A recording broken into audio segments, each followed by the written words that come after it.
No. Who knows? I don't know. Game on!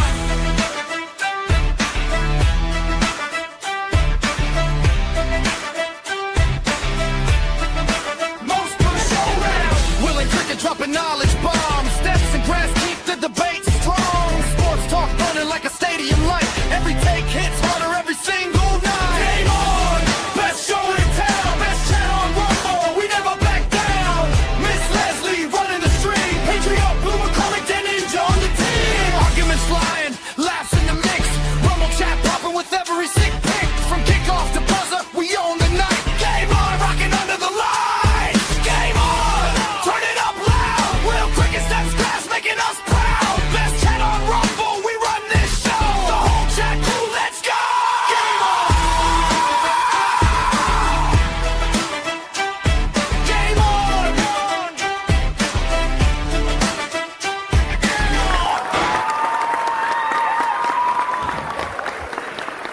Yeah. I think I figured it out. Figured it out on this Sunday morning. Morning, ladies and gentlemen, boys and girls, degenerates, and well, I don't know any non-degenerate that watches this show. So Yeah. yeah, you know. There ain't none of those. Good morning. Welcome to the Wiseguy Roundtable here at Game On. We got a lot to talk about today. A lot to talk about. Final soccer match, a little controversy over at the golf tournament. You know, little drama over there in the golf tournament. You weren't here on Friday either, were you? I was not. Oh, we got some funny things to bring up from Friday too. Okay. It was a good show on Friday. Grass and I had a good time, but yeah, I got something funny to show you from that. We got that. We've got the Jacksonville Jaguars to talk about today too. We have by the way, if you're a small, actually I don't care if you're a big creator, small creator. If you're a creator and you want your show or your channel shouted out, drop it in or say hi in the chat. Say hi in the chat and we'll pull up your channel and give you a shout out and tell people about your show. All right. All stream long. We'll do that. So if your favorite creators out there, tell them to hop on in and we'll pull Give them some up. love. Yeah. All right. Speaking of love, Jamie loves soccer and sad day. I don't know. Are you happy or sad? It's like us with the Super Bowl. You know, it's like this has been such a marathon that I'm excited for the final in one way, but another way I'm just thinking, Jesus, can the football just end for a while? It's over 100 games. It's a lot of games, man. Previous World Cups with the 32-team format, that's only 64 games, so we've basically played over a tournament and a half. And they want to add more. 64, yeah, 64. I'm cool with it, man. Add more teams play this shit every year. I love it. I'm about it. I suppose there's a certain feeling of inevitability to it at this stage as the global game grows. And it would also get rid of the problem that you've got a whole bunch of teams that are able to finish third and squeak on through. Like when most third place teams go through, it does reduce the suspense a little bit because you can have a shit tournament and still get away with it. But yeah, on the other hand, tons of games. That would bring it up to 128 games if that went through, because that would be 16 groups of 6 each, being 96, and then another 32. So, yeah, that'd only be another 20-something games, 24 games. So it wouldn't be that big a jump. But you'd really hope that the quality of the worldwide game would improve. You'd hope to have more Cape Verdes than you would Curaçao's. With no disrespect to Curaçao, they did their very best, but it used to be really, really tough to get into the World Cup. Yeah, hear me out. We make this we add all those extra teams and we make this a year-long tournament. First 3 months is kind of like your little warm-up. I'm not going to say round warm-up. Everyone's in after that though. And then after the 3 months, we start doing it's single elimination. You lose, you're gone. But here's the deal. We only get one game a day. So that way you have to wait a little while, right? So we have one game a day that goes, but that means you're not going to play for like another month. and then we ramp it up when we get towards the end. But we stretch this bitch out for like a year, huh? Yeah, the more World Cup soccer, the better. Oh my gosh! Like, how many times have I solved all of soccer's problem? Every single morning. At least every single morning, man. Like, Maybe twice a show Just sometimes. try to make them money. Tell me that wouldn't make them more money. It'd be a long year. It'd be a grind, but I don't know. Man. Let's see. World Cup game a day. What could What is possibly Ghost? go wrong? Ghost think that's a good idea. One soccer game a day for a year. I don't know. I just can't get Oh, I'm into sorry.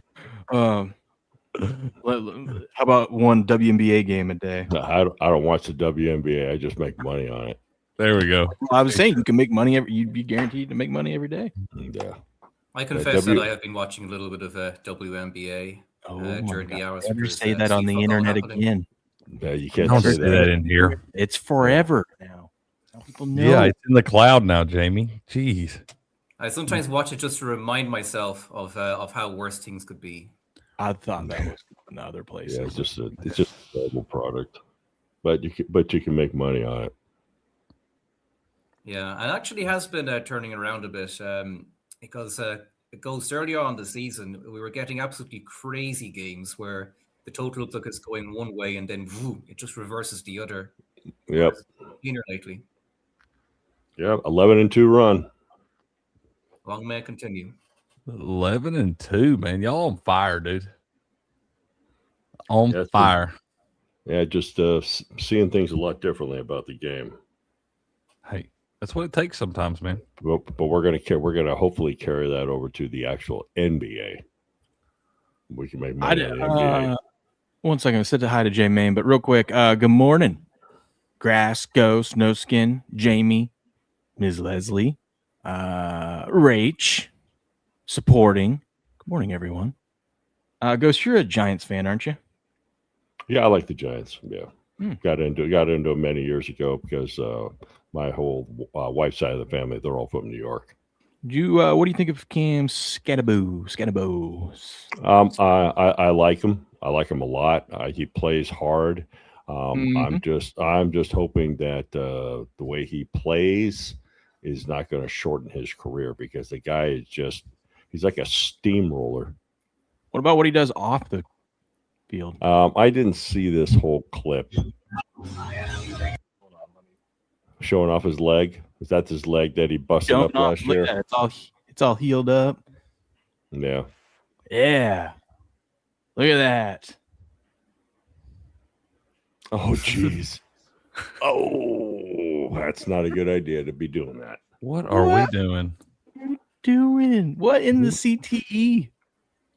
This guy's a psycho, dude. He's psycho, but that's a little immature. I wouldn't be doing that. Yeah, I mean, I get what he's trying to do there, but no, we don't. He's trying to show us that leg can withstand he's the got blow. Some Viking blood in him. Scatterbo is a Norse name, and I think he might originally have ancestry from Norway. So yeah, he's definitely got a bit of that madness in the attitude. But madness is what you want on a Warriors field. That is an awesome name, by the way. Crunchy Biscuits 1. That is good morning. That is a good name. Good morning. Good morning. And only thing that matters is how hot the Red Sox are. I'm on cloud. Dude, the Red Sox are. What's up, K20? Or Keith? We'll just say Keith. Yeah, they are freaking on fire, dude. What are they? How many they won in a row now? They won quite a few in a row, ain't they? I think it's 13. In a row? Last night. Yeah, something like that. It's right around there. Oh, yeah. They're above 500 now. Yeah. And you would have thought maybe the All-Star break would have slowed them down and made them stumble. Nope. And their longest losing streak this season was 10 games. Yeah. Or sorry, no, I might be misreading that. Yeah, okay, yeah, I totally misread that. But what we do know is that they were absolutely dreadful for a while. And they got rid of their coaching staff. And, they were terrible at the that game. worked. Yeah, and Jamie, next time that happens, you just got to roll with it. You got to just act like that's fact, even if you know you got it wrong. You just keep rolling with it. You double down, actually. You double down. Mm-hmm. Bet all the money. Double right on down. The rules of the internet. Mm-hmm. All right. Yeah. Yeah, dude. Listen, if you're a Scatabo Dynasty owner, just don't watch that video, okay? Just look away. What are we doing? You know, I don't know. Oh, this is funny too. We're opening today up, kind of like a Friday. We're just kind of going to go all over the place. We're gonna get a little loosey goosey. Then we'll get into all the sports talk and whatnot. But how do you say his last name? Sudeikis? Okay, Jason here. Oh, Jason Sudeikis. Yeah. Sudeikis. Okay, anyways, he's hilarious. So he's at a card convention buying cards because I guess he's a sports card fan. Ted Lasso, baby. Yeah, Ted Lasso. Great show. It is a Can great you give show. me a deal on this since I'm no longer in college? The Caitlin Clark page vendors. Yeah. This is an expired card. They're not in college anymore, so there should be a deal on it. Yeah, it's half off, right? Next time I try to buy a Mickey Mantle rookie, I'm going to tell the person it's an expired card. Exactly. Also, the I want to pause it just in case they try to ding us on it. But this is expired. They're not in college anymore, right? I agree. This one's worn off. That's what the EXMT means, expired mint. The PSA 10 of the purple just sold a couple days ago for $4,500. Okay. So they have come down from where they were. Quite a bit. So I obviously am a little bit high on my ask here. Yeah, an extra zero from what I see. Maybe not quite. Maybe not just for you, Jason. Just for you. Okay, yeah. Just for you. Yeah. I would do 4,000 on the car. 4,000? 4,000 on the car. Yeah, 4,000? 4,000? 4,000? I've never met you, but 4,000? Deal? All right, there we go. Deal. Awesome. There you go. Deal. Man, Never met you, but 4,000. Does that sound good? that sounds good. Yeah. All right. For a Caitlin Clark card. And Paige Buchers. Okay. But still, I mean, those, and this is nothing to do with it being, lady basketball. It's just we know those cards don't hold value. They don't. They do not. They'll go down. Like if this would have been like a Cooper Flag, Dylan Harper card, you combo signature, Yeah, that value over the year. What? I said that'd be a little different. Yeah. So they'll essentially be in some kid's bicycle spokes in no time. I wouldn't do that either. I hope some kid puts that card in their bicycle spokes. Hilarious. Room. Mm-hmm. Down the street. Yes. Brrr. All the way Yep. down the street, baby. Oh yeah. Hey, if you haven't already, wherever you're watching, smash the like button, please. Repost this if you're on Rumble. Share it out there. Let people know where they can find the most professional on-time, non-clickbait sports on the internet. Mm-hmm. I regret to this day putting that Honus Wagner card in my bicycle spokes. Damn. I cannot believe so many of y'all put Honus Wagner in your bicycle spokes.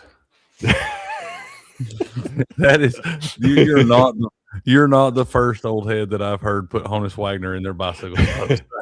I'm so curious as to why that was the go-to card for everybody's bicycle spokes. Okay. Fair enough. My new thing is all these random rookies. They're like kind of a cool looking rookie card or whatever that I get in like baseball or something. My favorite thing now is just to sleeve them all up and then go put them in like team bags and stuff. But as I'm putting them away, just be like, man, could this be the one? We'll see in 10 years. You know what I mean? Like, could this be the one? Could this guy turn out to be it? Yeah, just one guy, man. One time. Fantasizing which one's going to be worth a lot of money one day. We're looking for that next Shohei where like their base rookie cards are worth $600-$700 and stuff. Yeah, Steps was making fun of me the other day because I was at Costco and I saw a Series 2 MLB, but it was those like fun box, whatever. You get a lot of cards. It comes with that big ass card, Yeah. this thing. Yeah, dude. Who'd you get on that one? Who is that? Oh, that's Murakami. Yeah, That's a good one. that's what he said. That's a good one. Yeah, put that back. Don't go. I don't know what to put it in. Yeah, you ain't gonna find him. We still got BMAC. His as soon as BMAC buys the spot, he gets his Pete Alonso coming his way, man. These damn things are huge, man. It's like a sheet of Yeah, but that box though, you get a lot of cards in there, and it's only $40 at Costco. Steps was making fun of me. He says this box are trash. I'm like, I don't know, dude. I got a They're rookie fun for the kids, dude. Colson Montgomery out of 75 on the purple. I mean, that's $20 right there. Kid's pretty decent too. Yeah, like here's my rookie card. Maybe he ends up being something one day. I don't know. Maybe. That more economy on the big card, dude. Some people, there's a market for those big cards. Yeah, it's going. This one's going for 10-ish bucks on average on eBay. Yeah, and I just don't know how to ship this thing out. That's like this one right here, dude. That's a $75 card right there. A little Matthew Schaefer on the big one, because they got the big hockey ones and those blasters they did. But Matthew, yeah, Matthew's a stud, dude. We want all the Matthew Schaefer cards. Mm-hmm. But yeah, the big cards are just hard to ship to people and make sure they're safe and all that stuff. Now, Crick, we had a debate on Friday, and I want to know what you think. All right. People are telling me this is staged. I'm trying to tell everyone this is not staged. This is what happens when you step to the goat and you start lipping off. Did you see this? Mm-mm. So that's Logan Paul and Tom Brady at a Fanatics event.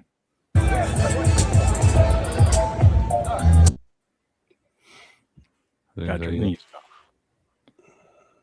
That's getting a little heated. Getting a little heated, right? Smacked him right in the face. Smacked him right in the face. Yeah. Carl Anthony Towns' big ass had to separate it. One more time. You don't talk to Tom that way. That was a.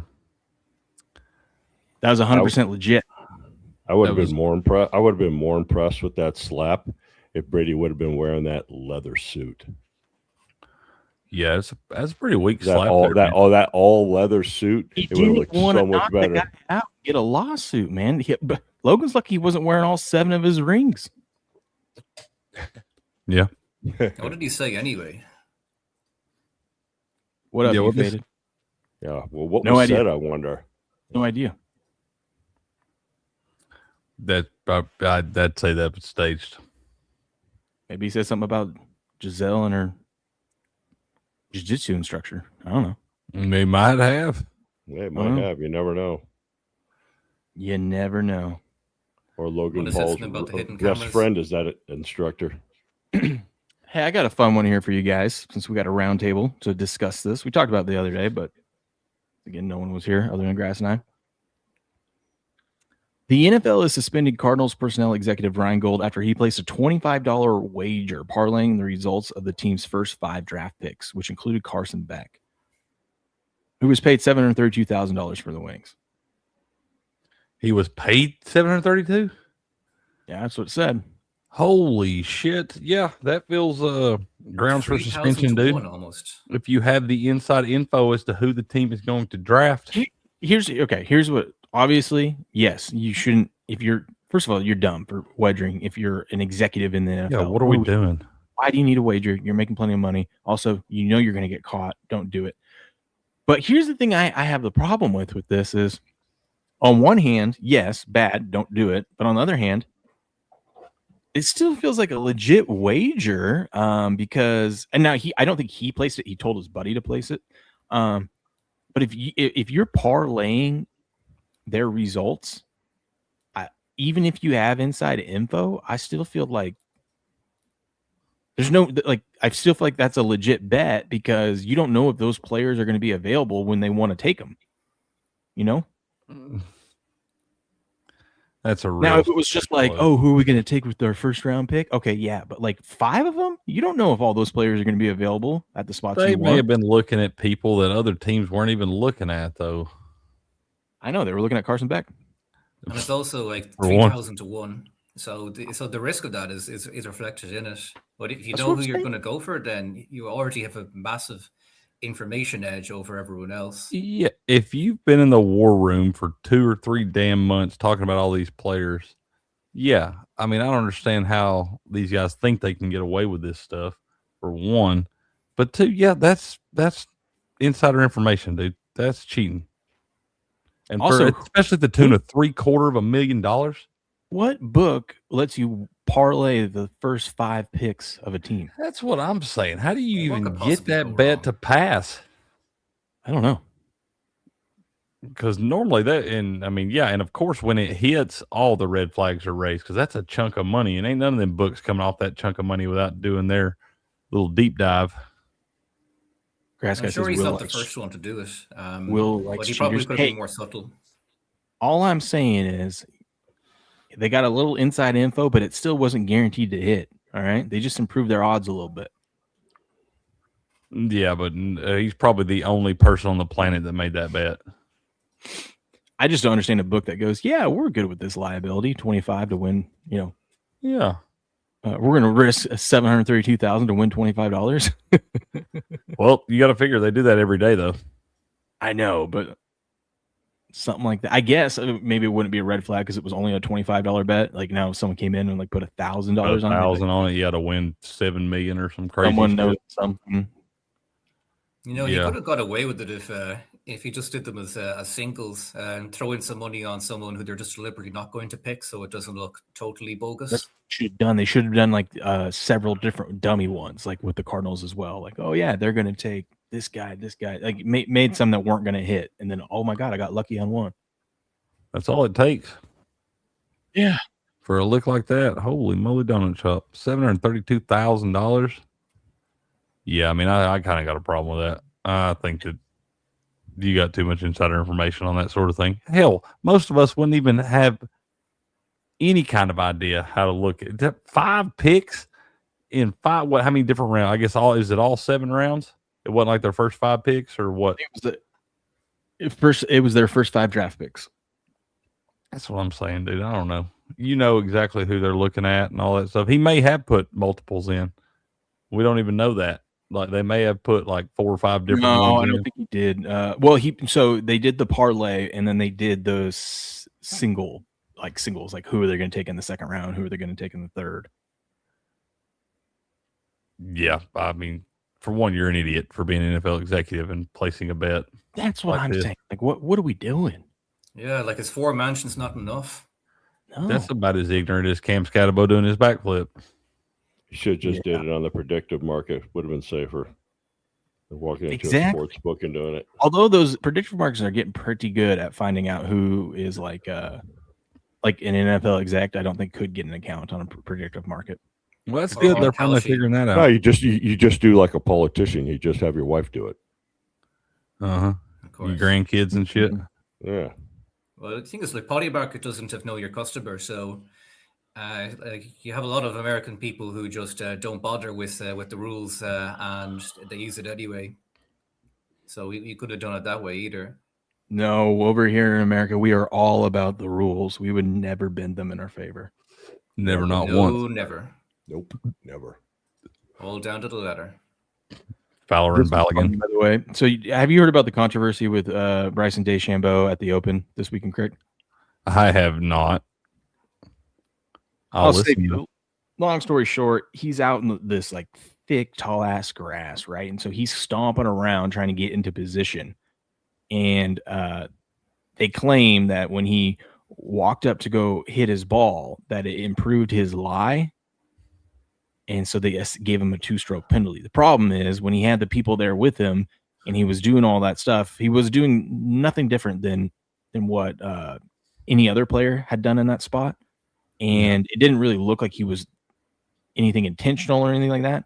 But the problem with it was they didn't tell him about the 2-stroke penalty until the end of the round when he was like, that's kind of shitty. You got to announce that right away. And it took him from like he would have been tied in first place to 2 strokes behind that, and so it was a huge deal. And then he made it a big deal because he just told the guy, he goes, well, you know what, maybe I won't show up tomorrow then, screw you guys, like for the third round. And did he so show up? No, he did. Oh, that's what I thought. This is basically what they were claiming he was doing.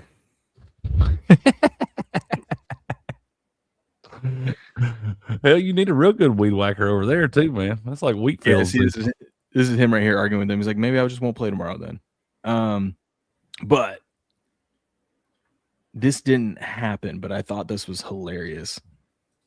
You know how Trump stepped in with FIFA? He's got him next to him, hanging out over there. Yeah.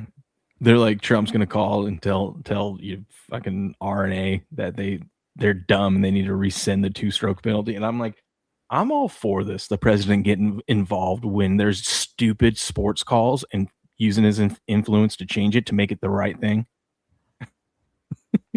Be funny. Trump or anyone else, just like, because as a fan, how many times have we seen like a stupid call? They go, we can't review it. We can't do anything, even though it's clear as day. This is wrong. Oh, that'd be hilarious every time there was a big sporting event and the president's just like, you're going to fix that. Okay. Just up there. We all know what should be right. Just ripping a red card in half every time. Yeah. He goes, no. Okay. No, that's not what I talk about. Oh, well. Bryson wasn't ever going to win this fucking thing anyway. He's been playing pretty decent, actually. Yeah, it's fair. Just wait till Sunday. That's today, and they're playing right now. Just wait till today. Where's he at right now? I mean, listen, Crick, if he didn't get that 2-stroke penalty, he would be tied in second right now, 2 strokes off the lead. So it's kind of a big deal. I mean, yeah, don't cheat. He didn't cheat, though. I don't know. I didn't see it. I have no idea what it is. Golf's weird. Golf's got a bunch of weird ass rules and stuff like that. They've had those rules for 150 damn years now. Read a book. Well, my question is, why is there even a circumstance where the president wants to get involved in the first place? Like, are there not channels for review in golf? No. They made their decision. If I was them, I'd tell them kiss my ass. Trump did. The Balogun suspension out, though. Or the thing where Balogun had his suspension suspended, it wasn't totally out of left field because FIFA did have a pre-existing mechanism for it. So no. I'm just curious, was there no similar mechanism for golf? No, they made their decision. Trump did tweet out about it, which was hilarious. Let's see. What exactly did he do, Buku? I'll show you. I'm trying to find the video of it where I have it. By the way, Crick, we can't watch this because I got dinged on it the other day, but did you see the I Play Rocky trailer? The what? There's a movie coming out called I Play Rocky, and it's about Sylvester Stallone and when he how he got the movies, how he made the movie Rocky. Okay. Hell yeah. And look at the guy. Looks just like a young Sylvester. Yeah. For Did sure. you know Sylvester's his middle name? What's his first name? Michael, I think. Michael. You're right. Michael Stallone doesn't sound near as good as Sylvester Stallone. Yeah. But he even sounds like him too. Let's see if I can find a spot. Let's see. Sylvester? That's right, his real name.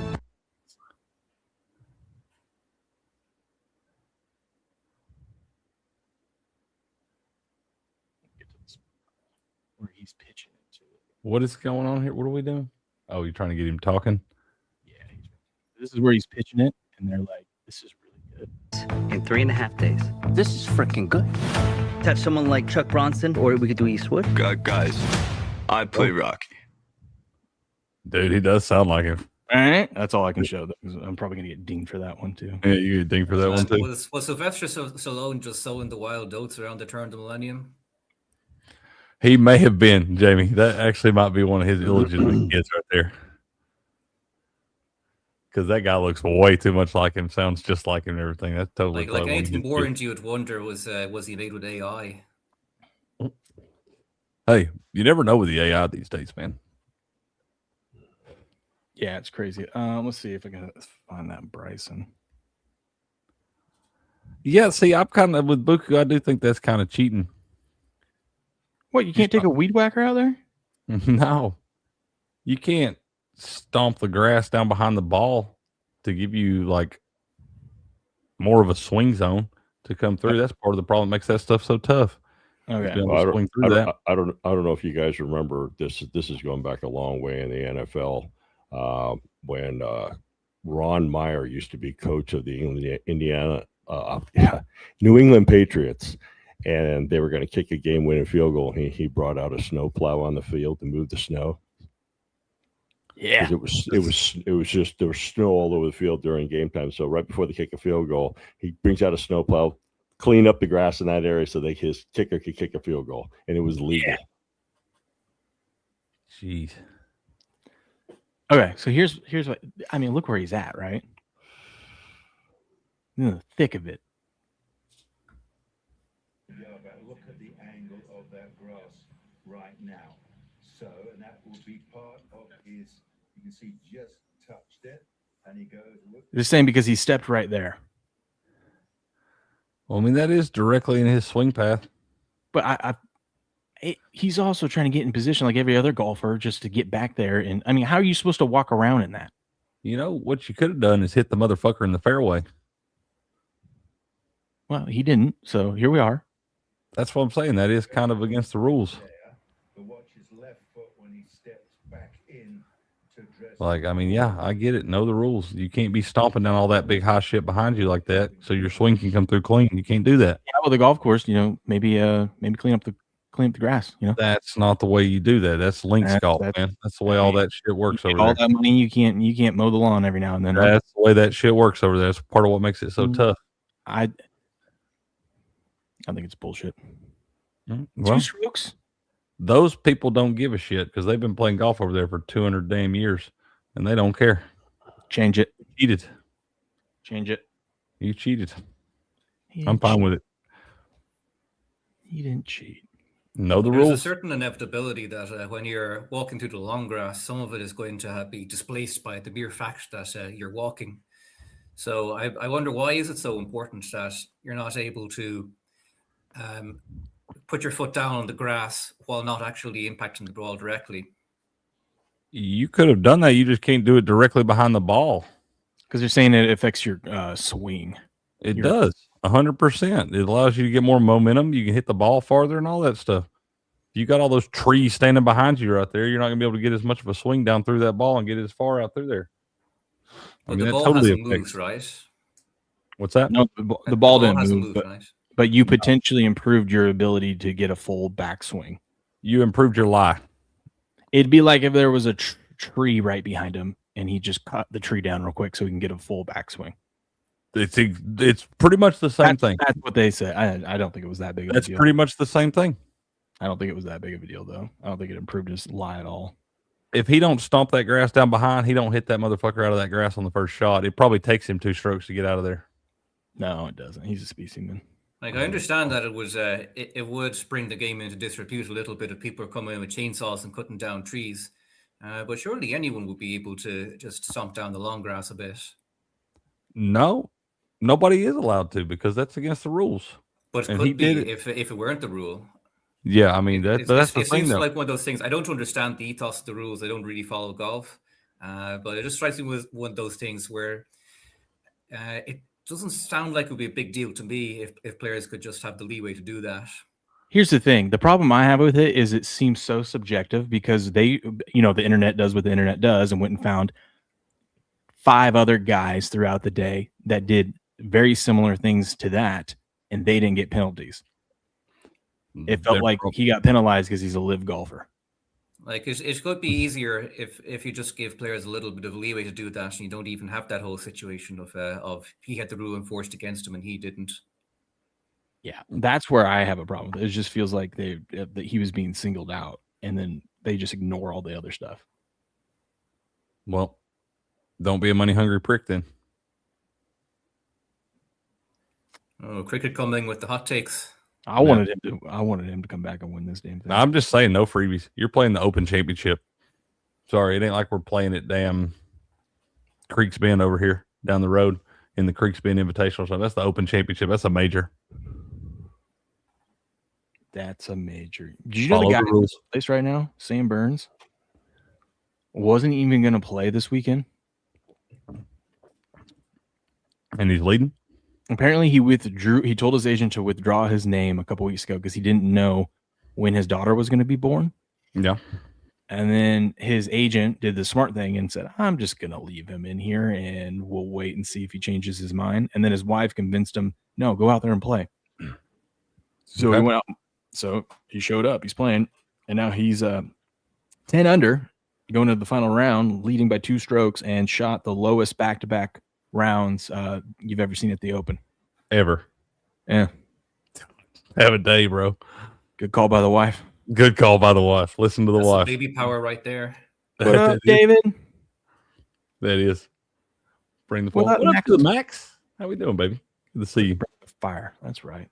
Yeah, there was a Belgian player, I believe it was Jeremy Doku, who was having a kid during the World Cup. And I think he may have even missed a game so he could go and be there with his wife or girlfriend for the birth of their baby. And I remember it did get a little bit of a discussion going. And I think that the mood has maybe shifted a little bit towards saying, well, it's the birth of a child. You're only going to have that happen once. But on the other hand, there is also the matter that when you go to the World Cup, you know that something could happen there. You know a long time in advance that you're going. Yeah, listen, I'm pretty sure my wife, if like I had a chance to contend in a major, like it's not any other golf, it's the last major of the year, right? It's a big deal. Yeah, my wife would just be like, yeah, lean back, you're cutting out or something. How about now? You're better now. Yeah. Okay. Also, she hated me when I was in the hot because I was miserable. I hate sitting and just doing nothing in a small ass room. And there ain't nothing you can do but sit and wait, buddy. Sit, wait, and eat pizza. Yeah. I'm sure she loved that. She was busy. She didn't really pay any attention to me. Oh yeah, she's busy. She had other things going on. Sure enough. Yeah. But we'll see. It's gonna be an interesting day. Shout out to my guy Siwoo Kim. He's probably gonna screw it up today. Germ says Will is just used to the organization bending rules in favor of his favorite quarter golfer. Yep. Yep, golfer. Yeah, it's gonna be interesting today, though. I mean, we got Burns at 10 under, Fox and Kim at 8 under, and then you got Young, Gerard, Herbert all at 7 under. But Cam Young is through 7 holes already, so all the other guys haven't teed off yet. Y'all remember when Bryson DeChambeau shoots like a 76 today that we wasted 30 minutes of our lives talking about that bullshit? Oh, I want him to win it so bad. I thought that would have been hilarious. Well, I wouldn't bet on that if I were you. Dude, he was trolling the whatever they are, the refs, judges, whatever they are out there. He was trolling them yesterday when he had to go get into the tall grass, and they were like, they told him what he can do, and he goes, and he's like tiptoeing around. See, focus on the wrong thing. Sound like he's spending too much time in the tall grass too. That wasn't as bad as tall grass. It was just a little rough. Once again, hit that damn thing in the fairway. We ain't got to worry about it. Yeah, this is what I bought, Crick. Stips is like, why are you buying trash? I'm like, it's $40, dude. And you get like 1,000 cards. No, those are fun, man. Pissant brought one of those over to open with the boys. Yeah. Last week too. They got a little. You got a little Funko Pop in there and everything, man. I don't think I got a Funko Pop. You should. There should be a little black box down there in the corner. Yeah, I probably threw that away too. I threw away the big card. I didn't realize that was a big card. Yeah, you should probably go back and look. There's probably a little Funko Pop in there, and it's probably like in the trash or trash. something. Steps was on here with me yesterday, and he's like, "What big card you get?" I go, "What do you mean?" He's like, "Dude." I go, "Oh, I'll be right back." I went out to the recycling. You just had Murakami hanging out in there, just chilling in the recycling, baby. God almighty. Just throwing away money, just throwing it down the drain. Oh man. Oh man. Anyways, well, should we talk about soccer? Sounds good. Yeah, dude. Should we get into some World Cup action? Love that.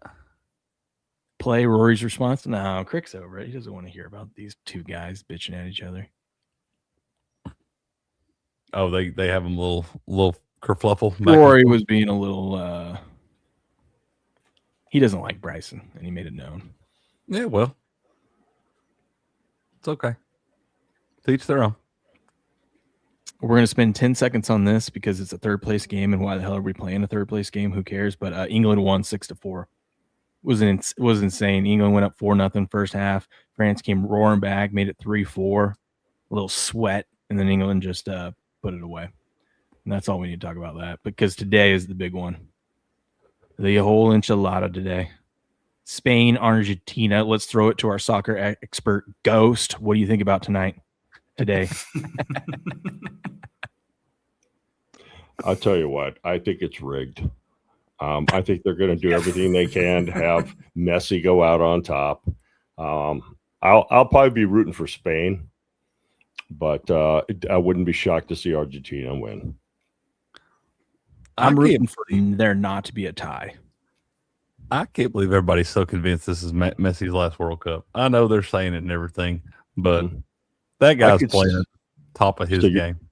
You're not playing for a tie? I could see this game tied at the 90th minute.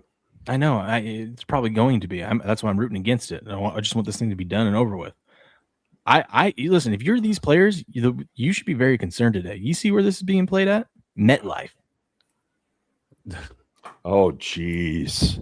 I wonder if they're because they've been having because I know the Yankees and Dodgers game was postponed yesterday. I think it was because of the weather issues with the smoke coming out of Canada.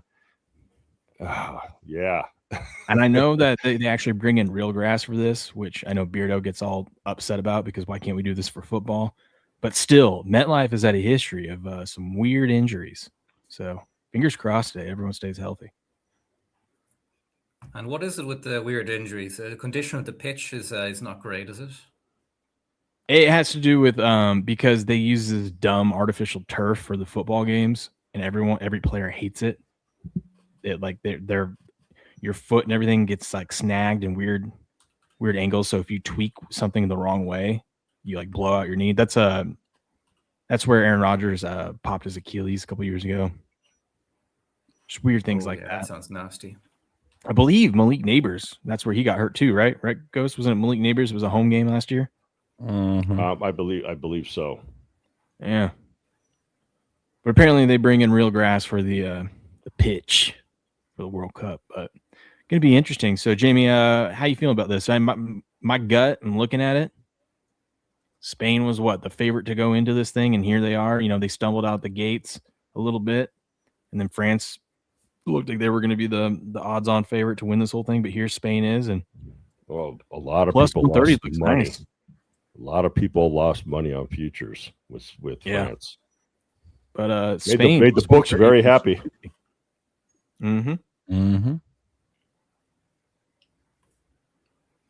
So Spain. Their start was a little bit slow, but one thing in their defense was that they had players coming back for injury.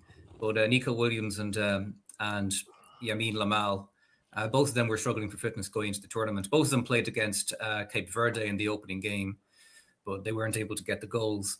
But you look at the underlying numbers, even for that first game, Spain were still creating a lot of chances. From an XG point of view, they generated about 2 XG more than Cape Verde did. So even though it was 0-0, they were still creating chances. They got going in the next game, beating Saudi Arabia 4-0 before getting a 1-0 win to do the business against Uruguay. That got them into the knockout stages. But what's been consistent through the tournament is they have been elite at chance prevention. When they defend, they don't just have 4 men at the back who are just responsible for defending. The entire team defends. Their defense effectively starts up high up the pitch at the opponent's defense with the high press. When their opponent tries to get the ball moving, they try to smother them in midfield. By the time the opponent gets the ball all the way through to their back line, that's normally where you have the entire team coordinated in their pressing to prevent a chance from coming about. So this entire tournament, from a chance creation point of view, Portugal created the highest XG against Spain with 0.88. So every game, opponents have been under 1. So that's quietly been what's helping France or Spain tick along as Yamal and Nico Williams have been getting up to fitness. It's even when they're not always scoring, they're still keeping things out the other end. Argentina's path, on the other hand, has been a little bit funny because they dominated their group. And then in knockout stages, they never did anything the easy way. Every single game was messy for them. No pun intended. First knockout game against Cape Verde, that one went to extra time. And that was one in which they kind of scored a little bit against the run of play. And after they went ahead, they slowed the pace of the game down. They played very passively, and that allowed Cape Verde back into it. And it was only in extra time they got the breakthrough against them. Next game was the 3-2 against Egypt. And that one, Argentina, they really could have been dead and buried. Egypt had 2 breakaway goals, and one of them was disallowed. But what was critical about that game is that Argentina went in a late onslaught. Egypt lost control of the game. And when it went to 2-2, you would think at that stage, Egypt would try and just take the pace out of the game, get through to extra time and reassess from there. But no, Egypt would try to keep on winning the game.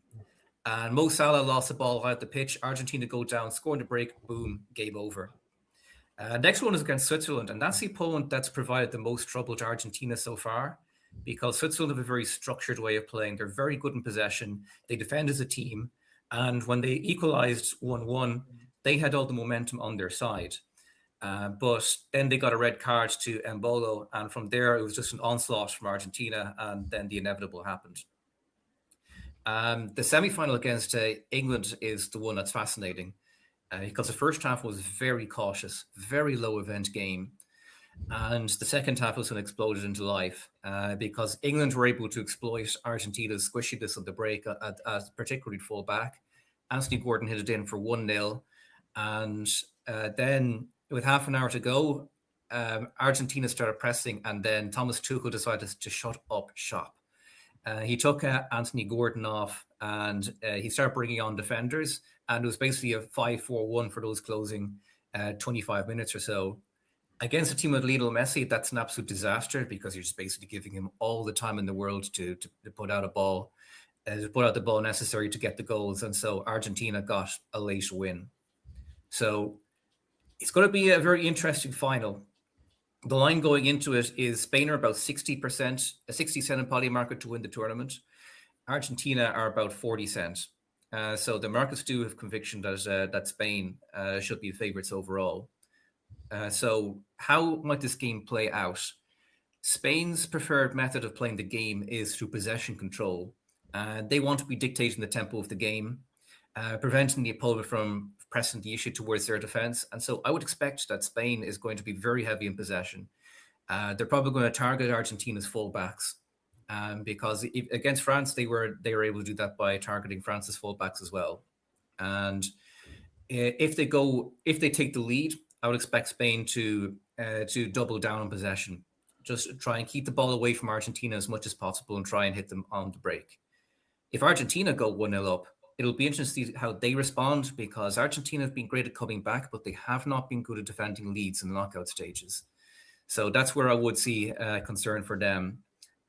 Because once again, fantastic on the comeback because Argentina are strongest where they're able to raise the volatility of the game to a point where the opponent is uncomfortable with it.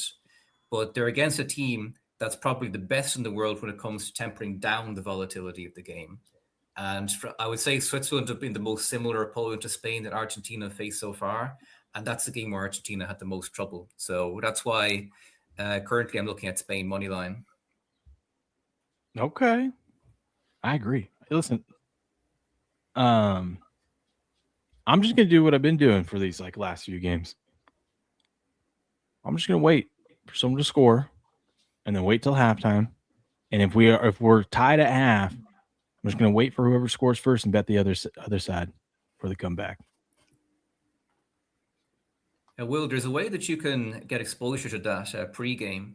If you take both teams to score, because in effect, you're betting that one team is going to take the lead and that the other team is either going to equalize or get a consolation goal. Right now, both teams to score is 54 cents at market, 53 in a limit order.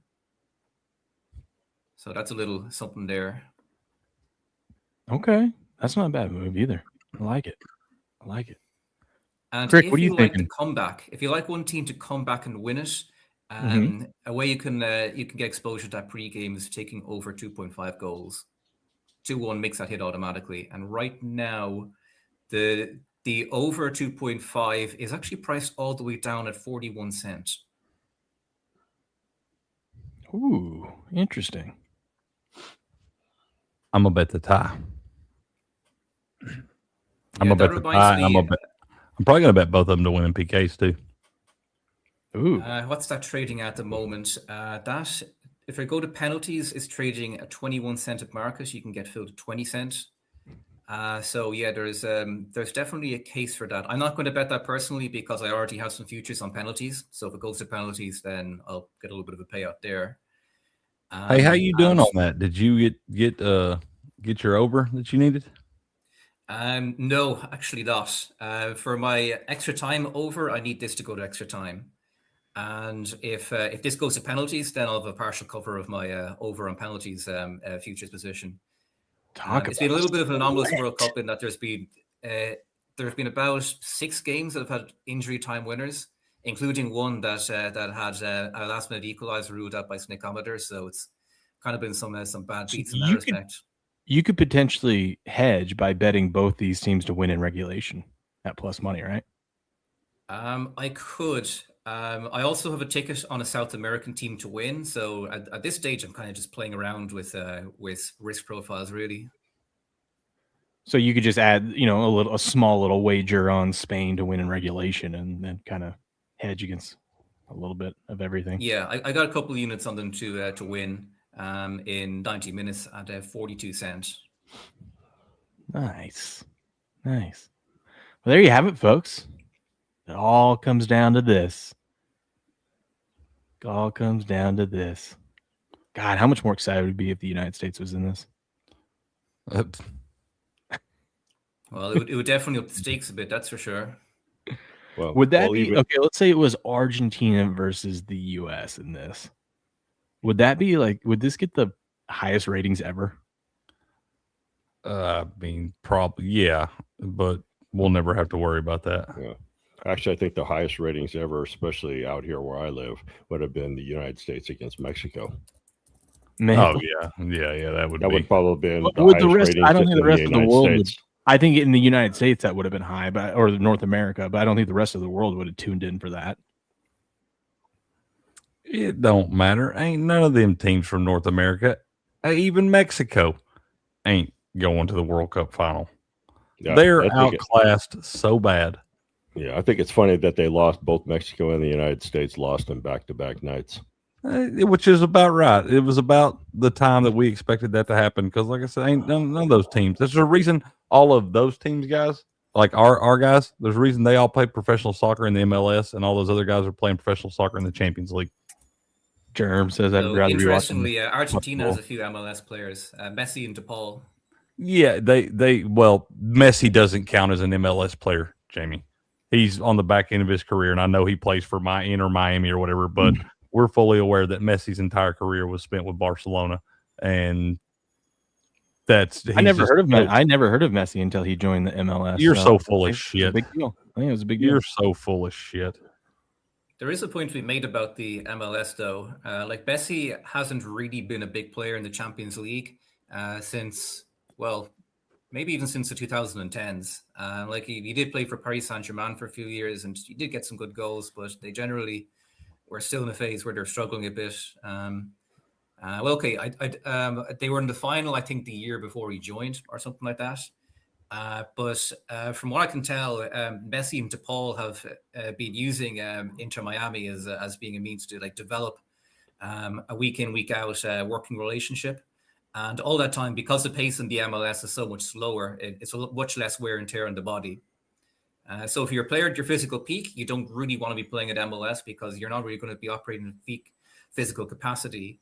But if you're an old player like Messi, whose game relies much more on reading the game, playing the right ball at the right time, I would say it's actually helped to extend his career. It's pretty critical for it because were he still playing in the Champions League, I don't think he would have been able to play as well as he did playing at this World Cup. Yeah, it's my wonderful. Will you tell my wonderful co-host Cricket here that Messi's done and for World Cups after this? All right. I wouldn't be surprised if this isn't even Ronaldo's last World Cup. Oh, it better be Ronaldo's last World Cup. Well, the next one is going to be co-hosted by Spain, Morocco, and Portugal. So, I wouldn't be surprised if Portugal's next manager ends up being strong-armed into playing him. Yeah, I mean, they might be, and they'll do the same thing they did this year. They'll bow out early. They do. It's time to move on from that. But Messi's up there.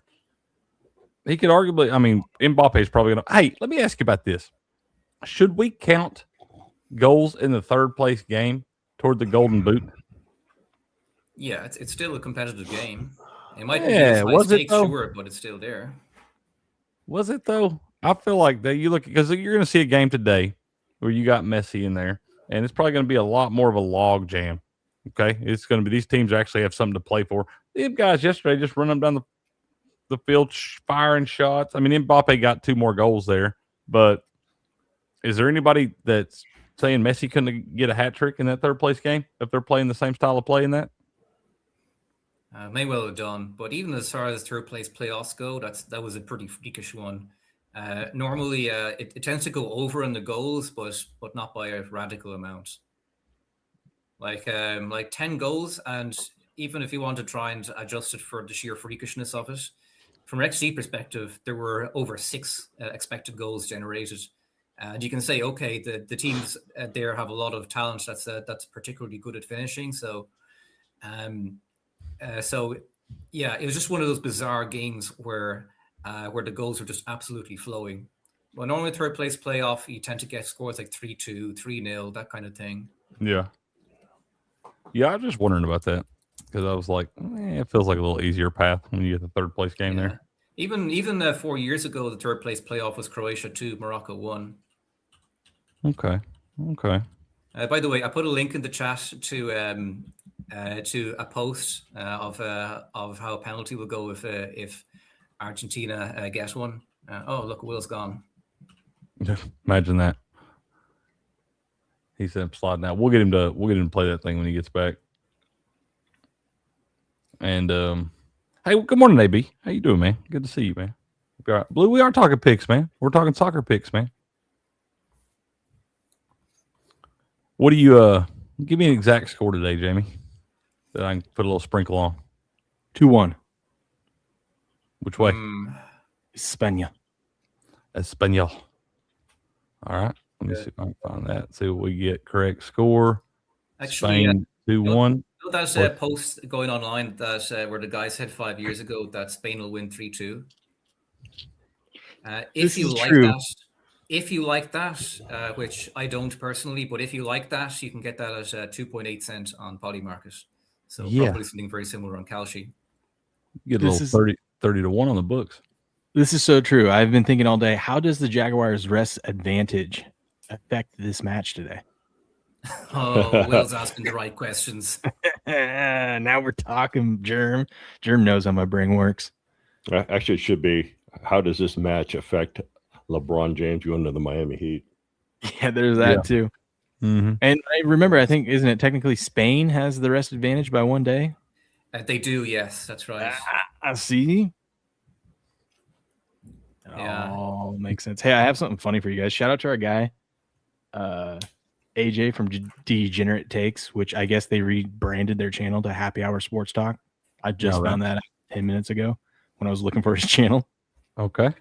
Shout out to AJ. I haven't talked to him in a while, but he said I randomly got a text from him last night that said, "Bro, could you ask your viewers if they would rather see me get ready for a pro wrestling match or an MMA match? My wife is pissed either way." How about both? Yeah, absolutely. Double down. And I said, "What?" Because they got married within the last year, and I said, "Well, welcome to marriage." They're always mad, so there's nothing you can do about that. Yep. And shout out, by the way, to AJ. Him and his wife are expecting next month. Congratulations! Nice. That is awesome, dude. Yeah, that's awesome. Let's go. So I go, "What's the story behind this?" He says, "Well, I'm a damn good pro wrestler, but I'm coming up on 30 in September, and I feel like he basically wants to give it one more go before he gets too old." And he goes, "I want to do a series like other fighters do, but I don't know what people want me to see. Do they want to see me do MMA or do they want to see me do kick ass and wrestling?" I'm like, "Well, I'm guessing wrestling, but I'm gonna leave that up to the chat." Yeah, the pro wrestling, man. I look like a pro wrestler on that slip and slide yesterday. Yeah? Yeah. I came out of retirement. What was your wrestler name? Actually, don't say what your wrestling name is. I want Germ to come up with a name for you, Craig, for your what your pro wrestling name would be. Okay. Take a minute on that, Jeremy. You take your time. I want this to be good. That's fair. That is fair, dude. While we're waiting for that, Will, while you're away, I was saying I put a link in the chat to a video of if Argentina get a penalty. Okay.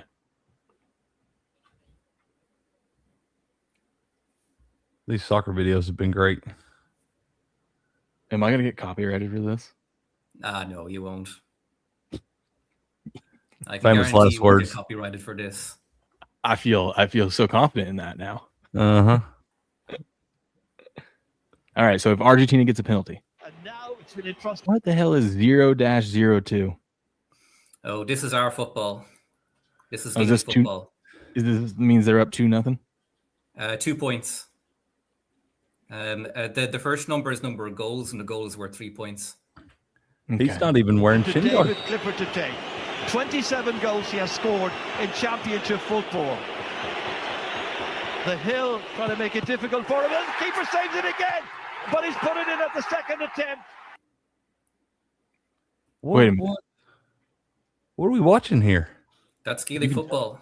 You can touch it with your hand? National sports. This is different. This ain't soccer.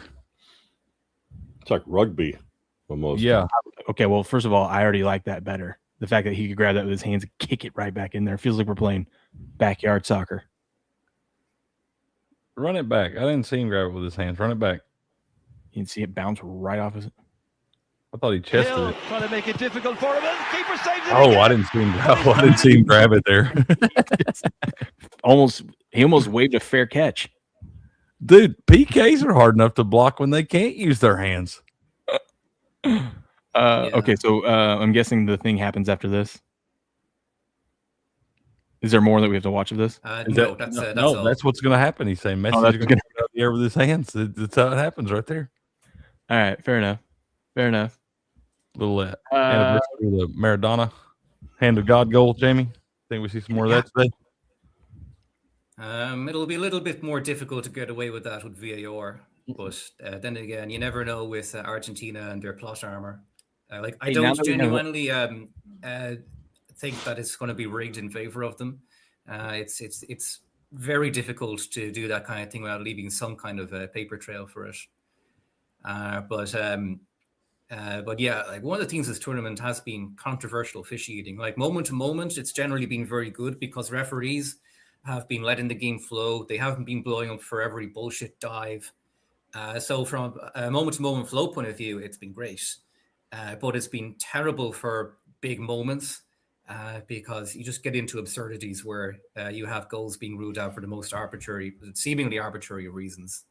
Okay. Well, now that we have 1,500 people tuning in this morning, good morning. Welcome in to the Wiseguy Roundtable. Let me tell you about our favorite thing here. And that's our Rumble wallet. Tell me about it. Love it. We hear a lot about crypto, but here's the part most people miss. Crypto was created so you could actually own and control your money. After the 2008 financial crisis, Bitcoin was designed as an alternative to banks. So instead of a bank holding your money, delaying transfers, or limiting access, you're in control. And if you've ever had to wait for a transfer to clear, you've felt that problem. Now, fast forward to today. Everybody's heard of crypto, but getting started still feels a little complicated. That's exactly why I use Rumble Wallet.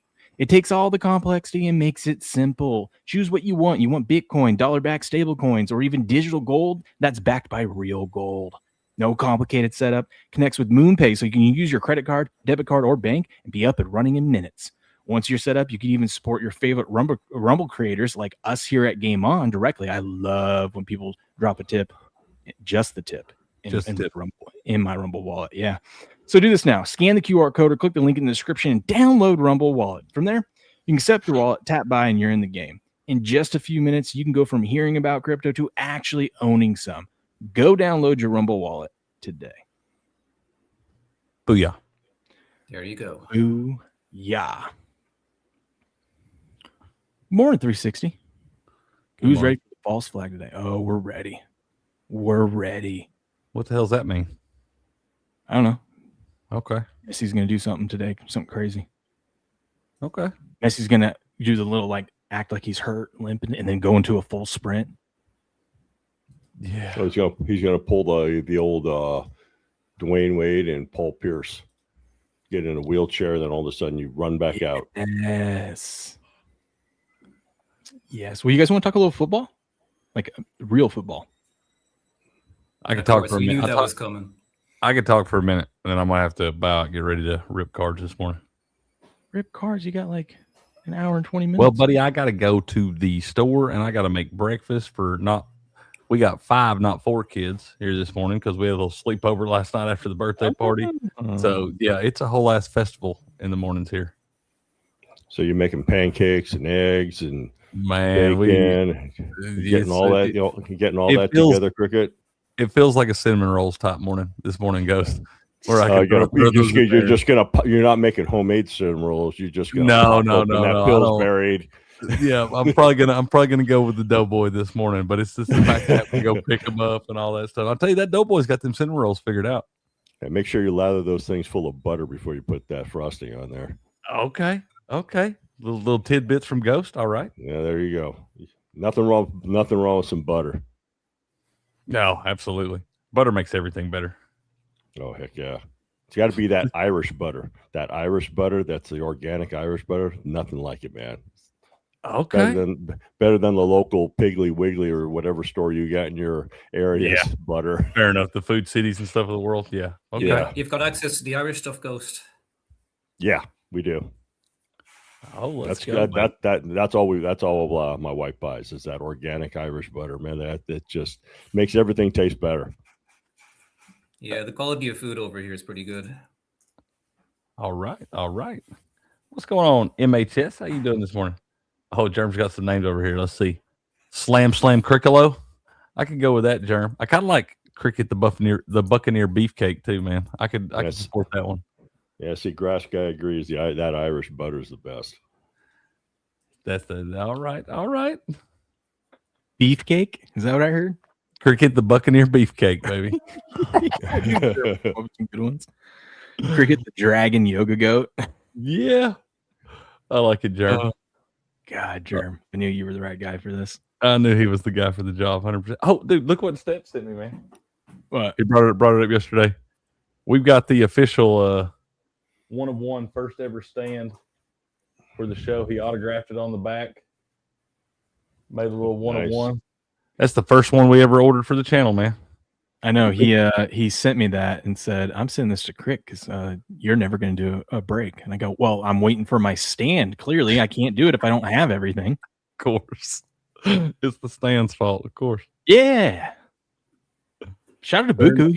He did a singles break last night. All right. Threw a little support his way. We love that. Everybody can eat around here. Yeah. All right. Let's do this. All right. Today we're covering the Jacksonville Jaguars. We're going team by team every day over the summer here, getting prepared for the upcoming season. We're using Warren Sharp's book. If you haven't already got this book, you should go check it out. If you're a football fan, especially if you're betting on sport or going to bet on the NFL this season, you need this encyclopedia of knowledge. But we're going to be going over each team. Today's the Jacksonville Jaguars. It's kind of crazy. We have done 3. This will be our 3rd straight AFC South team. Just how it lines up, man. Just how it lines up. But coach, it's year 2 with coach Liam Cohen and his crew. Jacksonville overperforming last year, finishing 13-4, and that was with their number 2 overall pick sitting out like the last third of the season. Hunter. Yep. And we got to go through another year of figuring out if he's going to play both sides of the ball or not. Can't wait to have that debate. Yeah. Season win total for the Jags is 9.5, which is crazy to think of, dude. I mean, yeah, they went 13-4 last year, and they play in the South, which is a terrible division. But just Jags and 9.5, just something about it doesn't feel right, you know. Seemed like way too many.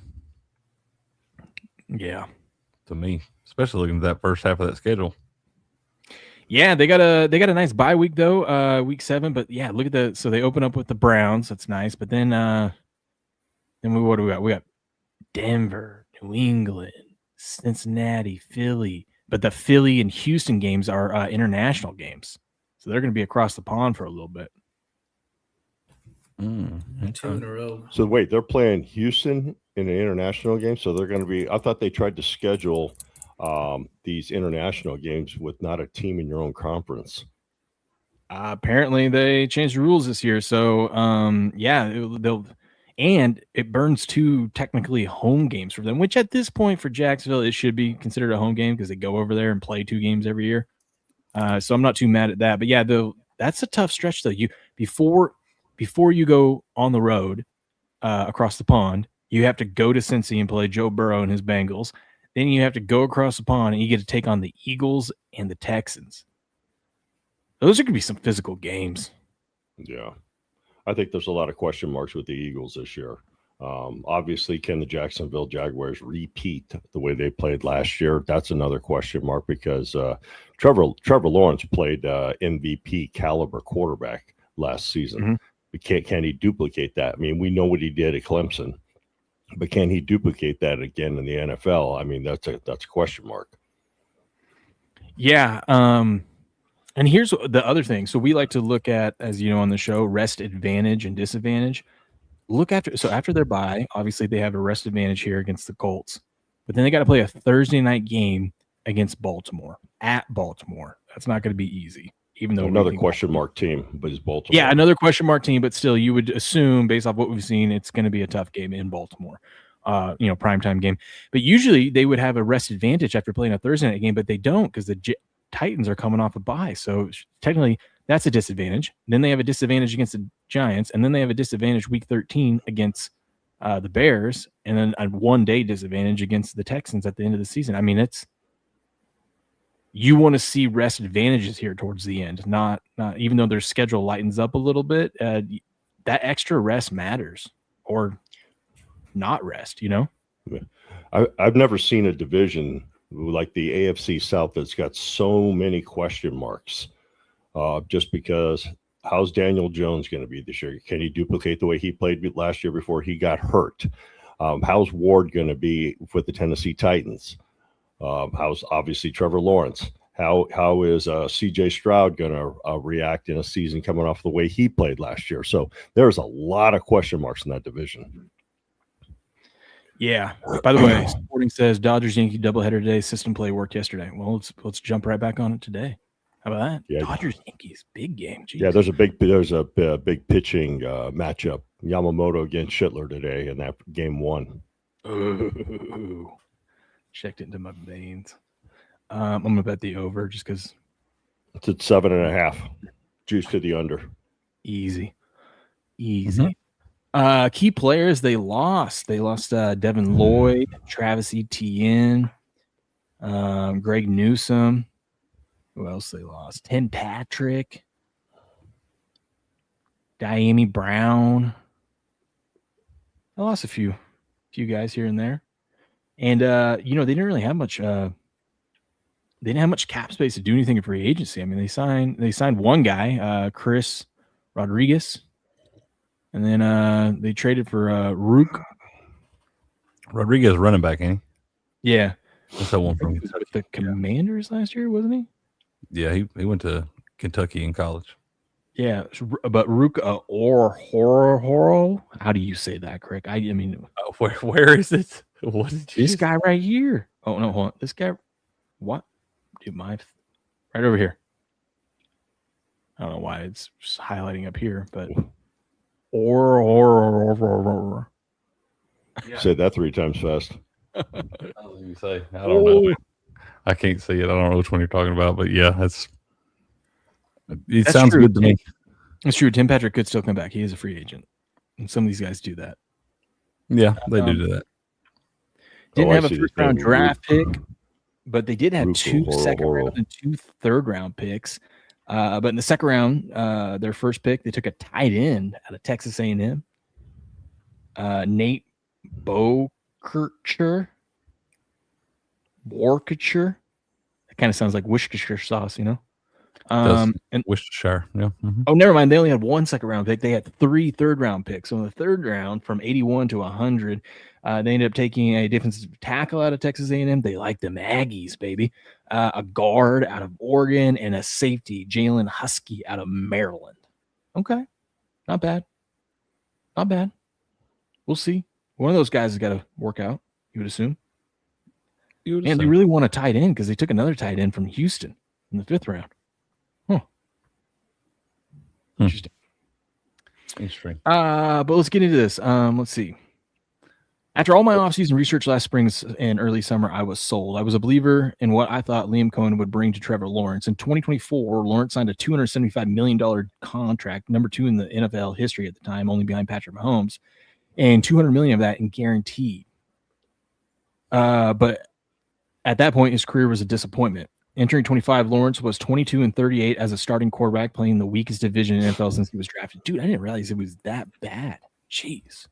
I guess that's what happens when you go 3-14 in a season. But Lawrence had the ability. He just wasn't living up to it. He was shrinking specifically on third downs and under pressure. He's a quarterback with the talent that that can make almost any throw, but he has not shown any consistent ability to do it in the NFL, so it's been frustrating. But after digging into what Cohen did for Baker Mayfield and what he prioritized, I felt very confident what the coach out of what he could coach out of Lawrence. In turn, the Jaguars offense, or the Jaguars offense as a whole, looking at the futures market for the Jags, they were priced at 7.5 wins in the AFC South. But instead of attacking the downstream impact of what I thought Cohen would bring to Lawrence and betting the Jaguars to win over 7.5, I bet as directly on my belief as I could, Trevor Lawrence over 21.5 passing touchdowns. God, that was a low number too. It's crazy too. You hear these passing touchdowns and they always seem so low, but it's actually surprising how many quarterbacks don't go over their passing touchdowns. Like Josh Allen over the last 3 seasons has not had a season where he threw 30 touchdown passes in the regular season. Yep. I would have never guessed that. I wouldn't have guessed that either. Especially of course he likes to run them in. He likes to run them in. Yeah, I mean, he does use his legs too. I get that. But you would think, I mean, we went through that era with, Brady, Breeze, Roethlisberger's, Rodgers, all those guys. And it felt like 30 was like the minimum everyone was going to get every year. And now these new guys, even though we're passing way more than we ever have, not many of them get over 30. There's only one player in the NFL over the last 3 seasons that has had at least 30 passing touchdowns each season. That's Jared Goff. It's mind blowing, Yep. Injuries part of that too. I got to make a heart out. The boys are going off the rails in here. I got to go handle this. All right. Y'all be good. Good luck today. I'll see y'all in the morning. Get in dad mode. Yep. Later, buddy. All right, cheers. Catch you again. Yep. Catch you, Cricket. God, now that he's gone, we can really start the show. Let's see. It was my largest betting position of the summer. Damn. He finished with 29. We won, but in hindsight, betting the Jags to exceed 7.5 wins would have been much easier. It took until week 15 for Lawrence to throw his 22nd touchdown. Meanwhile, it took only until week 13 for the Jags to record their 8th win. I feel like if you felt that confident, I'm surprised Sharp didn't do this because Sharp is a sharp guy, pun intended. Instead of taking Jags over 7.5, sprinkle a little bit on them to win the division and take the Jags over 8.5 and over 9.5 if you felt that confident about Liam Cohen's ability to get the most out of this offense, right? Because, I mean, what? Jags last year, if their over-under was 7.5, Jags over 9.5, you are easily approaching 3-1 or better on that bet. You frozen, Jamie? No, I'm just reading the thing. Oh, okay. Let's see. Amongst the 36 quarterbacks with 200 or more attempts last year, Lawrence ranked 36 in receiver error. Damn. So much for Travis Hunter. A total of 9.4% attempts were incomplete due to receiver error, including drops, plays where receivers fell, bobbled accurate targets, didn't get 2 feet in bounds, or lost control after a catch when landing. Before their week 8 bye, 12.4% of Lawrence's attempts were incomplete due to receiver error. Sounds like he's making the same case that he made for Jordan Love last year. It's not his fault his receivers suck. It's like at some point, though, dude, you got to just, be better. We need some results. After their bye, receivers caused only 6.8% of Lawrence's pass to be incomplete. That's still ranked number 27 out of 36 of qualified passers, but definitely better than 12.4. Let's see. All told, Lawrence lost 50.8 EPA on receiver errors in 2025, the most of any quarterback last year. Those are his excuses. The positive is that despite the drops, the Jags still won 13 games. That's kind of scary, actually, when you think about it. They still won 13 games. Last year, their straight-up record was 13-4, but their ATS record was 11-5. Pretty good. As a favorite, they were 6-2 against the spread. They were 7-1 straight up at home. They were also, so this is something we got to look at. The Jags at home were 7-1 ATS. That's pretty good. Not only do they win, they cover the spread at home. So just tuck that in the back of your mind for this upcoming Well, season. they definitely have a big weather advantage too down there in Florida. Oh, yeah. And last year when they were a home favorite, they covered the spread a perfect 4-0. Interesting. Let's see. This year, the Jags are favored in 1, 2, 3, 4, 5, 6, 7, 8. 8 games. They're only favored in 8 games, yet their win total is at 9.5. Interesting. They are dogs. I was curious of what they would be. As of right now, they are dogs in both those international games. Slight dogs, but still. I find that interesting because both their international games are in London. And so for the second game, they'll have been completely set up. They won't have had to travel for it, whereas they'll be playing a team that will have had to travel. Yeah. Yeah, you would think too, yeah, with Houston having to travel there for that second game and them getting to hang out in London or whatever. But I think it's more of the respect to Houston's defense in that match. I mean, they're 1.5 point favorites, and by the time we get there, the Jags will probably be favored in that second game. But also just depends on what these teams look like through, the first 6 weeks. So we'll see. We'll see. They're actually their biggest game they're favored in is week 1 against Cleveland. I kind of want to take Cleveland with the points. I'd be careful with that game. Who are they?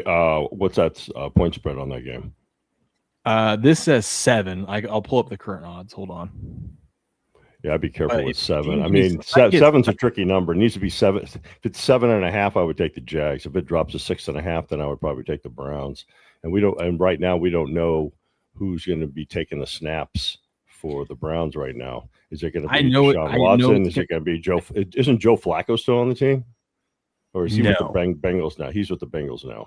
I don't know if he's on a team right now. Let me see. I know he ripped on Shooter Sanders. I know he did. It was so funny in that quarterback show on Netflix. Yeah, he ripped on him and said, "What the hell are you wearing a visor for?" Yeah, I know. That was funny. Joe Flacco's still with the Bengals. Okay. No, I think, and I know it's hard for this line or for us to get a really big favorite in week 1, even if we perceive a team to be way better than another team in their home. But I think this thing will get, by the time we get to Sunday, September 13th, might be at 8.5. If we get to that, I'm taking the Browns. But right now, currently over on Bet Online, the Jags are 7.5 point favorites, minus 360 on the money line. Yeah, see, I like the Jaguars with that point spread at 7.5. Whenever you throw that hook in there, the hook always favors the favorite. It's also a low total of 40.5. Interesting. Well, that's because of the Browns. I know. Browns are kind of inept on offense. Will, you need to find some lady-friendly emotes. What do you mean? This is right here. Or we can do the repeal the 19th with Crick. Crick's campaign poster. Yeah, I don't know. I actually, how I'll probably play that game? If I like the Browns in that game, I'll probably look at their team total over because it's probably going to be like 13.5. Yeah, I could see that, especially if Deshaun Watson is the starter, then I would probably lean more to that team total over. Yeah. I mean, 2 touchdowns. I mean, they could fluke their way into 2 touchdowns. I mean, defense can get one of those. They could also they could, or even just field goals. They could have a touchdown, 3 field goals, and cover that 13.5. It's week 1, man. Everyone's starting to get back in the swing of things. We don't know what these teams are going to be. Hell, how many times do we see a week 1 terrible team end up winning, and everyone's like, "What?" And then they go on to be a terrible team the rest of the season. So you just never know. The Raiders beating the Patriots last year in the game one. We don't talk about that. Well, that's just. I think it tends to happen a lot in that first game of the season where you see a terrible team come in and beat a team that's going to be a playoff team, and then that team just goes on to be terrible. I've seen it multiple years. Yeah. And I know this is touching on more so the Browns and the Jaguars, but what are the implications of Myles Garrett being gone for this? Because the Browns defense was one of the few things last season they were doing right every now and again. Well, the thing with the Browns defense last year is they were really good, historically good, but they sucked at turnovers. They were one of the worst teams at actually getting turnovers. So when they were stopping teams, it was forcing them to punt. So if they could get into a little bit of turnover luck, that'll help that Browns defense, or the Browns team overall. Were they second to the Jets in turnovers? Because the Jets didn't have one single turnover last season. No, on defense. I think they might have had turnover. They didn't have an interception. I think it was. I think they got a fumble. But still, yes, they were second behind the Jets. To answer your question, that Browns defense is still really good. Obviously, missing Myles Garrett is going to be a big deal. But if you look at the players they have on that defense, any position, and plus you got Jared Verse there. He's no Myles Garrett, but he is still a really good player. So I think the Browns defense is going to be just fine. I think that's why last year. Go ahead. I'm sorry. Are we going to see? They revamp their offensive line. Are we going to see Deshaun Watson play as just a mediocre quarterback, or just can he even be an average quarterback? But also, they can rely on the run with Judkins. I'm excited to see how Judkins does in his second year. He had a pretty good season last year, so we'll see. I think that's why last year where we would see a lot of totals in Browns game. They were like in the low 30s. It wasn't just because of their defense holding down the opponent. It's also because their offense was inept. Yeah, but if they can establish a run game, remember they got a new coaching staff there too. So we'll see what happens. Real quick in the middle of this, since we got all you guys here, I just want to tell you guys about Rumble Premium since we're up on Rumble right now. You've probably noticed Rumble isn't slowing down. More creators, more content, and a platform that actually is putting users first and free speech first. And if you're watching here regularly, there's a way to upgrade your entire experience. Right now, Rumble's running a limited time summer sale on Rumble Premium, and it's the lowest price they've ever offered. With Premium, you get ad-free viewing across the platform, no pre-rolls, no interruptions, just the content you actually came for. Plus, you unlock exclusive content from top creators like Steven Crowder, Dr. Disrespect, special live events, and more you won't see anywhere else. And here's the deal. Normally, Rumble Premium is $99 for a whole year, which is still a good deal. But during the summer sale, you can actually lock it in for $69 a year. Nice. And that's for life, not just this year. If you lock in now, you get the $69 per year for life. Not just 1 year. Every year you stay subscribed, you keep that $69 rate. No promo code, no extra steps. Just go to rumble.com/premium and summer sales price is already applied. That's rumble.com/premium to lock in the lowest price Rumble's ever offered. Ad-free, exclusive content, and a price that never goes back up, but only if you grab it before the summer sale ends. Go get you some Rumble Premium today. Booyah. Booyah. All right. Let's see. Trevor Lawrence ranked 25th in accuracy, even though when you remove all the drops and receiver errors from the denominator, so he still wasn't that accurate. We see that a lot with these younger quarterbacks. Save for the completion rate, these numbers were solid, but not the 13-4 record elite. So basically, Trevor Lawrence's performance was not what you would typically see from a quarterback on a 13-4 team, which is, you take that multiple ways. Like, if he cleans it up and takes a leap forward, that's scary. But also, like, why are we with Liam Cohen and all these weapons you have, why are you still being so inaccurate? It's going to be interesting. Yeah. Let's see. They're just talking about how they won these games. Only 2 teams had more return touchdowns than the Jags last season. The Jags recovered 3.5 more fumbles than expected, which ranked number 8. They were number 4 in field goal luck. Yeah, well, when you have a kicker that can make a 70-yard field goal, that helps. Shout out to Cam Little. Still want his card, by the way. And they were the 7th healthiest team last year. That's a big deal, dude. Health, people don't realize how health plays a huge part in this season. None of this is to say the Jaguars were even an average team that was lucky to win 13, but these were all contributing factors to a massive flipping record from 4-13 to 13-4. Let's see. Okay. This is my favorite part of the chapters. This is my favorite part. We make the argument of why you should bet the over or under. So here's why you should bet under 9.5.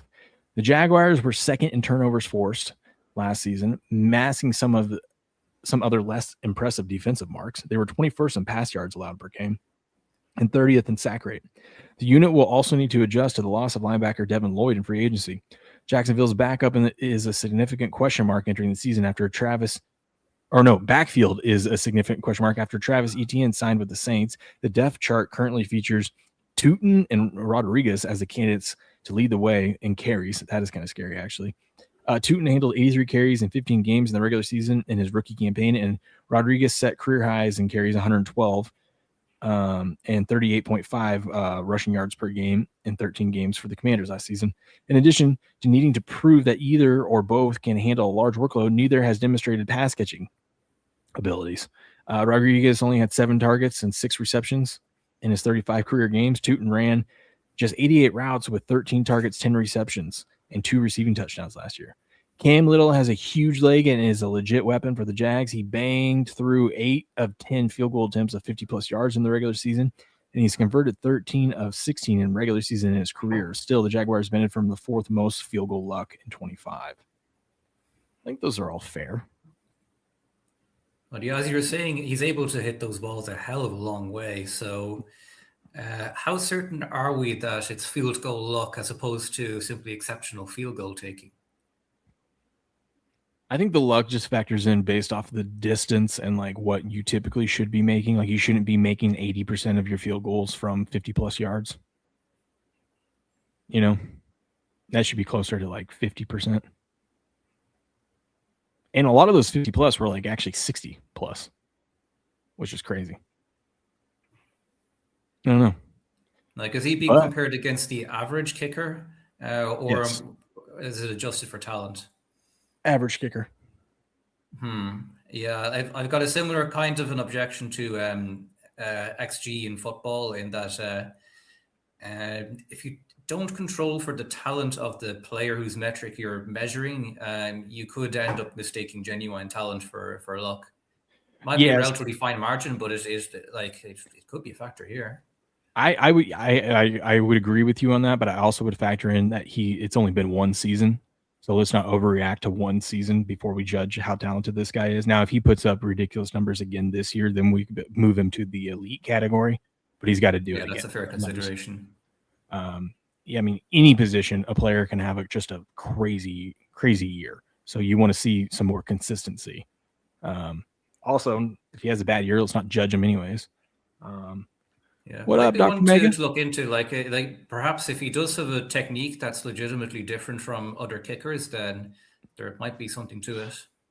Yeah. Like one that I'm going to be looking at this year would be Charlie Smith for the Saints. Like obviously his background is Gaelic football, so he wasn't coming into completely naked. But it will be interesting to see how he develops. Jamie didn't like your song, Dr. Mega? You didn't like Dr. Mega's song? What's this? I don't know. He says he didn't like your song. No, that's not true. I didn't listen to it at the time because I clicked on the link and I just got a black screen. But I listened to it about a couple of weeks afterwards, and it's actually pretty good. Oh, there we go. That's awesome. That's what we like to hear. Okay. If you're optimistic about the Jags, here's why you should bet the over. The Jags had a high-scoring offense in Liam Cohen's first year as head coach. They were 9th in points per drive and 6th in scoring offense. They were only 18th in yards per play for the full season, which might be a reason for the pause given their scoring. However, they had just 5 yards per play through November and kicked it up to 5.8 per play from December through January. Cohen also proved that to be a Cohen also proved to be a shrewd decision maker. The Jaguars added the 5th most EPA with their 4th down decision making in Cohen's first year as head coach. Yeah, that's a double-edged sword, though. I mean, that can bite you in the ass real quick.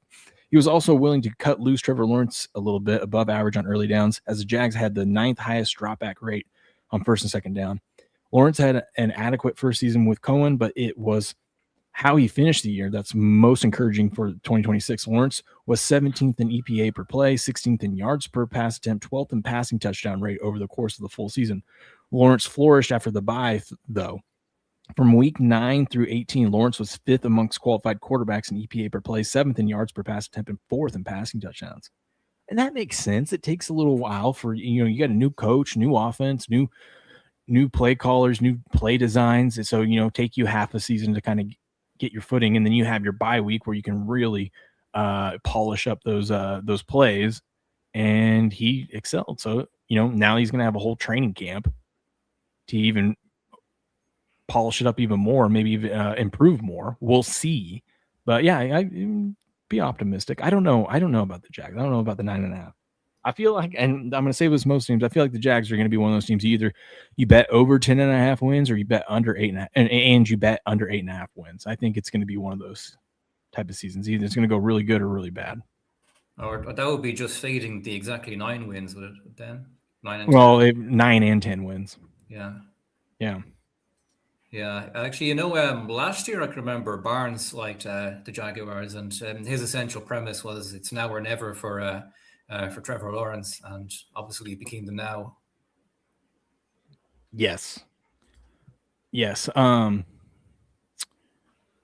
it's so hard for me to want to bet under 8.5 when they play in that terrible South division, kind of scary.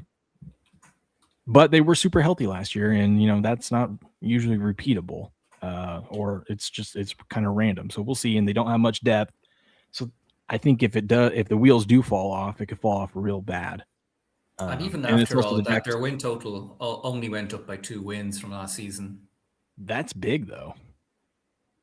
2 wins off of one season results. I mean, I felt like 7.5 last year was a little high to begin with, because you're coming off a 4-13 performance. Yes, you're bringing in a new head coach that's an offensive guru, but until we see it, I feel like the market was being really optimistic about Liam Cohen and the Jags, and they were right, of course, but still, I don't know if the 7.5 was justified. I feel like it would be closer to 7 or 6.5, but yeah, two wins.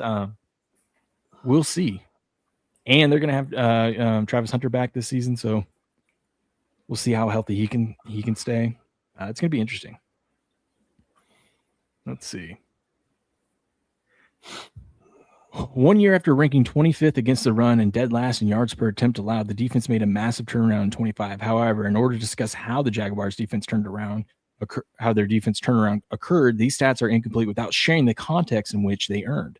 Jacksonville played the 5th easiest schedule of opposing offenses. Jacksonville's run defense played the 4th easiest schedule of run offenses. See, this is why I love these numbers, because they put it into perspective. Like, yeah, their defense looked really good. They really improved against the run. Well, you were playing a shit backfield, for the majority of the season. So you're playing against teams that don't run the ball well, Whereas if you were playing the third toughest or the third best running offense, and you're shutting those teams down, that would be more impressive, Yeah.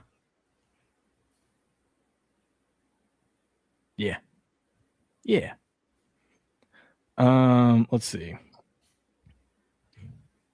Jacksonville's pass defense played the 10th easiest schedule of pass offense, but it actually was even weaker than that. In week 18, they faced Titans Brandon Allen. 17, they faced Philip Rivers, old-ass Philip Rivers. Week 15, they played Brady Cook. Week 14, they played Riley Leonard. Week 13, they played Cam Ward. Week 12, they played Jacoby Brissett. And week 10, they played Davis Mills. And Davis Mills isn't even with the Texans anymore. No.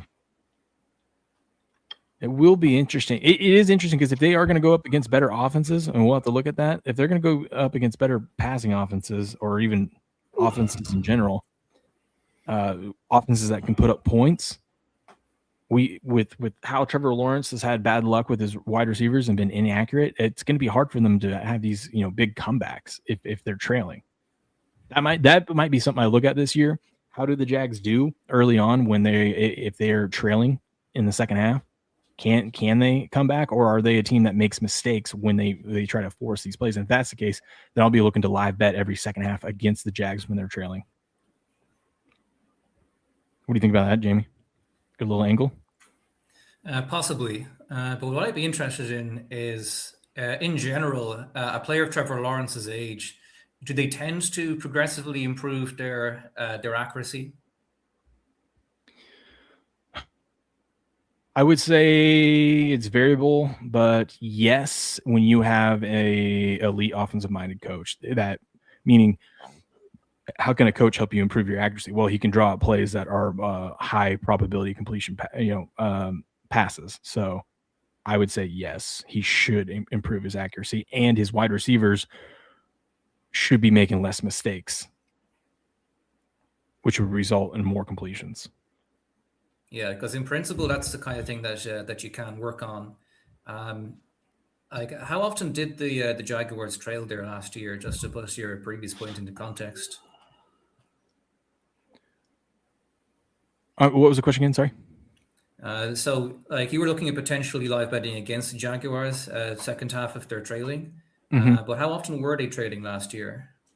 I don't think much. I'll have to dig into the data of that. I'm just putting together the fact that they were so inaccurate and they made a lot of mistakes, yet still ended up 13-4, and that they played against some of the weaker offenses last year, that if they're playing against competent offenses, I would imagine that they're going to be down at some point in the game. And if they are down, how do they respond? Are they able to take the step forward and actually start putting those drives together and completing those passes, or do they crumble because they're under pressure and it causes them to get more turnovers when they have to play?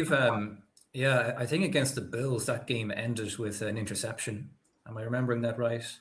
I believe you're correct. Yeah. So when you're playing against someone because we saw their schedule, they have to play Joe Burrow, the Eagles, the Texans, which doesn't have a really good offense, but still. And then they got to go play in Baltimore. So it's going to be interesting to see how they do, especially on the road too, because they were a good home team last year. But how are they going to do on the road against those good teams?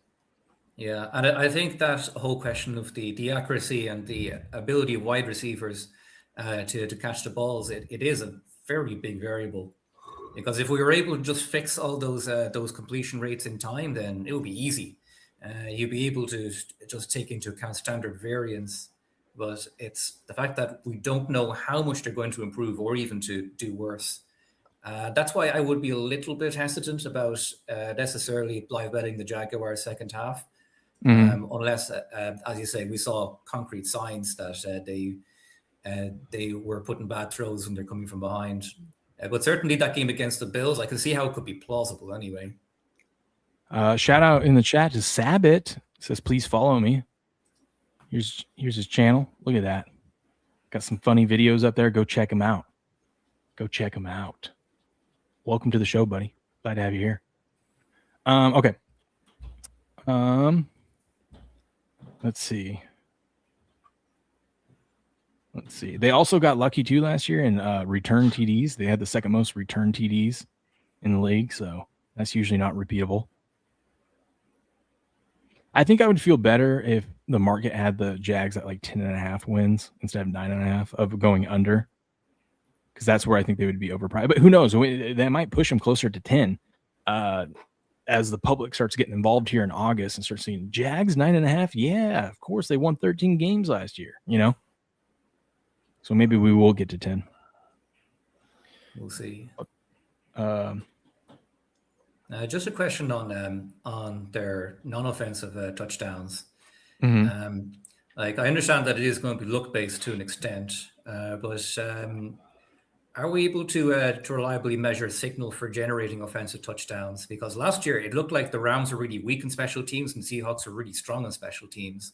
For example. And that was true. They made the Rams, that was their one weakness, and they made a lot of dumb mistakes. And you can't do that against a team like the Seahawks, who are very disciplined, and a Seahawks team that feeds off of those either blocked kicks or turnovers defensively or in special teams. So It was kind of their kryptonite, and it happened to be the team that was in their division that went on to win the Super Bowl. Yeah. So I'd be curious if the non-offensive touchdowns from the Jaguars were coming from, I suppose if it's coming from stuff that is actually genuinely luck-based, or if there was some method that was actually making them more likely. I'll tell you what made it more likely. The fact that they played all those bum-ass quarterbacks second half of the season that we just talked about. That'll help. When you got a rookie quarterback and Brady Cook out there for the Jets, Davis Mills. And right here, the Jags played 4 straight games against bottom 10 pass defenses. In total, to close the season, the Jaguars would play 6 of 7 games against bottom 10 pass defenses from week 12 on. Well, there you have it. And Cohen let his quarterback pour it on against these terrible defenses. After throwing multiple touchdowns in just 2 of 10 games before week 12 and in 0 of the Jaguars' wins, Lawrence threw multiple touchdowns in 6 of 7 games to close the season. Is that a coincidence that when he's playing 6 of the 7 bottom 10 defenses is when he starts throwing touchdowns? I mean, they beat the Jets 48-20. Yeah, it's just they beat the Titans 41-7. I mean, nothing impressive. So it's going to get a lot more difficult for them this year. Let's see. The results of a little late season stat padding was meaningful for Lawrence. He was healthy and played all 17 games through 4,000 yards, 29 touchdowns, 12 interceptions, added 359 rushing yards. Dude, he was fun to bet him to run one in. He ranked 3rd in the NFL, only behind Matt Stafford and Josh Allen. That's pretty good. To be comprehensive on how the Jags flipped from 4-13 to 13-4, we certainly have to mention kicker Cam Little. He was a 6th-round pick out of Arkansas, drilled a 68-yard field goal against the Raiders in Week 9, longest made field goal in NFL history, breaking Justin Tucker's mark. He did it in a game the Jags won 30-29 in overtime. He later added a 67-yarder against the Titans, giving him the 2 longest field goals the league has ever seen. That is crazy. So we'll see. I mean, he's got the leg, but like I said, I want to see one more year out of him. What else do we got on here? Fantasy football. In fantasy football, the advice is buy the passing game in Jacksonville over the messy backfield. That would make sense. So if you want to read through that, go get Warren Sharp's book. You can read some fantasy advice.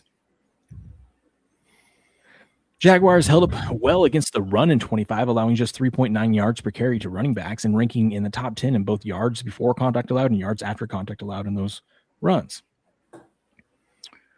Armstead was second on the team with 5.5 sacks. That doesn't feel like a lot, though. Jags only ranked 19th in pressure rate, though, 27th. 27th was just, they only had 32 sacks as a team. Not good. And they weren't able to do anything in free agency. They didn't have the money to do anything free agency to, build onto that pass rush. So that would be interesting. That'll be interesting. God, look at all these stats, man, and charts. I love it. Okay, this answers your question, Jamie. How often were they playing from behind? Well, they were the 3rd best team at leading at halftime, so I guess they weren't playing from behind all that well. But there were 16th in fourth quarter points in the league, but that also could be because they had a huge lead and they're just run out the clock, So they were a good second quarter team too. They were the 4th in scoring points in the second quarter last year. See, I like to look at all these things because we have our own perspective of how good was the team last year? How good were the Jags last year? But then we could actually look at the numbers and get a better picture, because we all, us fans, whether you're a fan of that team or not, just fans of the league, we all have our biases in what we think. That team was good last year. They're going to be good this year. But how many times? I mean, there's a reason why only 40% of playoff teams make it back to the playoffs the next year. I mean, look at the Commanders. They made it all the way to the NFC Championship game, and everyone thought they were going to be in contention for the division again last year, and they weren't. Some of that was due to health, of course, but still, it's just so hard to repeat every year in the NFL. Which is why I love the sport, because you just never know. And Every year since I think like 2013 or something like that, we've had a 4th place team the previous year finish first in the division. I wonder if it'll be the Giants this year. Maybe. Maybe Ghost. Maybe. We'll see. Let's see. More stats. Oh, just love this stuff. Where's their schedule rank? Okay, they're average. They have the 15th ranked schedule, so they're just a little bit below. It's a little bit harder than average, but nothing crazy. So that's okay. I'd be more curious about the improvement in pass defenses that they have to play, or running pass offense. Defense, out of curiosity. What's that? How are the Browns on pass defense, out of curiosity? The Browns are good in everything on defense. Like it just the fact that they were a historically good defense last year, like from what we've seen over the last quarter century, they were in like the top 5 of like best teams ever, and they did it all without doing turnovers. It was just like they were stopping everything. Like they were forcing you to punt. If they got a little bit luckier in turnovers, the Browns would have started with actually some good field position in some of those games. But you have a historically great defense like that, and yet you were like one of the worst teams in starting field position. It's mind-boggling how that's even possible. But that just shows how good that defense is. They stopped everyone and forced the punts. They just didn't create short fields. Let's see. It also shouldn't go without mentioning the savvy trade that GM Gladstone made for Jacoby Myers from the Raiders. Myers was critical down the stretch run for the Jaguars. From week 10 onward, Myers led the team by far in receptions at 42 on 61 targets and was number 2 yards with 483 yards and from week 10 on. That's pretty good. That's pretty good. Talk about how they traded for Travis Hunter.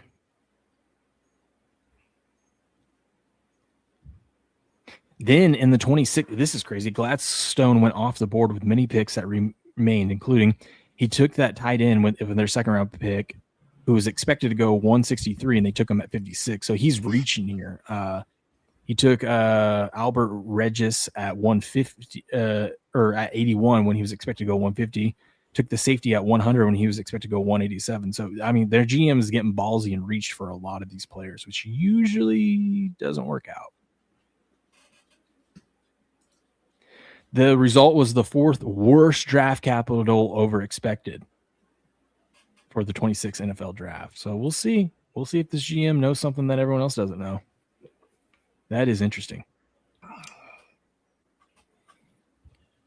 But the schedule won't be easy, whether it's opponents, travel, or rest. ESPN Analytics has a metric called Pain Index, which combines all the undesirable schedule effects, such as rest differentials, back-to-back road trips, short weeks, and travel. Not only does Jaguars rank 30 dead last this upcoming season, but it's the worst pain index since 2002. See, that right there is now starting to get me to feel comfortable going under their win total. Because, I mean, it's the worst pain index since 2002. So even if every one of their players stays healthy and everything goes good, they still are up against the wall. And we know odds are you're not going to stay healthy throughout the whole season. So the wheels could fall off fast in Jacksonville. And this isn't like a proven team that we trust every year either. It's not like the Bills. It's like the Bills is like, well, we don't care what's around Josh Allen. As long as they have Josh Allen, they're going to get 10 wins, you know? So we'll see. I'm leaning more towards the under. They play 4 games with less rest than their opponents, which is the 8th most. From week 10 on, they play 4 of 9 games with less rest than their opponents. That adds up over time. I know you guys are probably sick of me talking about it, but it adds up over time. No, it's real. Good news for the Jacksonville Jaguars, though. During this stretch, they play the 7th easiest schedule of opponents, facing 6 of 9 opponents who are not expected to make the playoffs. What likely adds to ESPN's pain is that Jacksonville has given up 2 home games to play in London this year, so they have a ton of unexpected travel. London, of course, will be the de facto home-ish game where they don't It is, but still, even if you're used to going over there, that first week that you go over there, you still have to travel, you know? Even if you've done it every season, it's a factor. Not as much as your opponent's is going to be, but still. Because of the stadium renovations at Everbank, they go 35 days between home games in Jacksonville, never playing back-to-back home games all year, and spend 7 of their final 10 games on the road, including 3 games road swing through Baltimore, Tennessee, and New York. Brutal. Yeah, that's ugly. Playing in Jacksonville early in the season or late in the season can be a benefit, but in weeks 1, 2, and 13 through 18, Jacksonville plays just 2 home games during the heat of the day. So that home field advantage where they have that Florida heat, they don't really get to use much this year. Week 1 and 2, I can understand there'd be a fair bit of heat, but 13 through all right, supposed to reframe it. How much of the season is the Miami Heat an advantage? The whole season, because you would be surprised that teams, and I know this from my Patriots, when they play the Dolphins in December, they never play well. It's just something about you go from like being used to being like cold and wet and whatnot, and you go down to that heat that your body's not used to, even in December, even though it's not as hot as it would be in September, but it's still hotter than what your body's accumulated to. It makes a difference. Kind of like reverse Steelers when the Dolphins and Tua come to visit. Yeah, exactly. Additionally, Jacksonville must play at elevation in Denver in week 2 of the season, which is an adjustment for teams, particularly early in the season. Let's see. Overall, though, but repeating last year's formula for success will be impossible. The Jaguars are unlikely to get the same level of return touchdowns, fumble recovery luck, field goal luck, backup, quarterback parade, and late season defensive softness. In 25, Jacksonville won because the quarterback improved, the defense flipped games with takeaways, and the schedule opened up at the perfect time. In 26, they may need Lawrence and Cohen to carry even more of the weight themselves if they wish to see the postseason success that eluded them in 2025. I think that's fair. I think it's fair when you put it all together. I am definitely more interested in looking at the under now on the Jags. Yeah, like there definitely are a lot of risk factors there. They're all very fair. Yet even still, when you compare 13 and 4 to this season's total line of 9.5, compared to that, last season is only really no performance at 3.5 games, which, okay, not only 3.5 games, it's actually quite a lot. So yeah, I suppose it's still for debate whether 9.5 is being too bearish or not. But I do understand a little better why it's being set that way. I can tell you this. This is a team that, and it's going to sound weird, the public's going to be on this team, though, which is weird to say about the Jags. But the public, your average bettor, is going to look at the Jags and know what they did last year, even if they don't, off the top of their head, remember that they were 13 and 4. They remember they were a good team, almost beat the Bills in the playoffs, right? And so they're going to look at that, and they're going to see 9.5, and they're going to say that's free money, and they're all going to be hammering the over. So if you want to bet under Jags win total, wait until we get right up to the season starting, because all that public money is going to come in, and you're going to get better odds on the under, because the books are going to be over leveraged to the levered to the over, you know. Yeah, and to come back to quality of defense, with the Jaguars generally not facing the best run defense and pass defense, like when they come up against the Browns in week 1, who knows? Maybe that's going to be the toughest defense they've encountered in quite a while. And it's the beginning of the season. Then Jacksonville, so both teams are going to be a little bit more gassed than normal, I would think, because it's week 1. That's why I'm curious about taking the Browns in week 1 with the points, or at least a teaser candidate to get them up to like 14. That reminds me, well, with all the alt lines available now in prediction markets and better liquidity for them, would you be looking at all at just taking straight alt lines? Yeah, I would actually, if the math adds up and it makes sense. Yes. I generally prefer to do straights over parlays these days because I haven't used Kalshi combos, but I know at Polymarket you don't really set a limit order for a combo. You just basically enter at market. And I've compared it against just getting filled on limit orders for the individual plays. And basically I prefer to get filled on limit orders on singles because you get that extra bit of edge.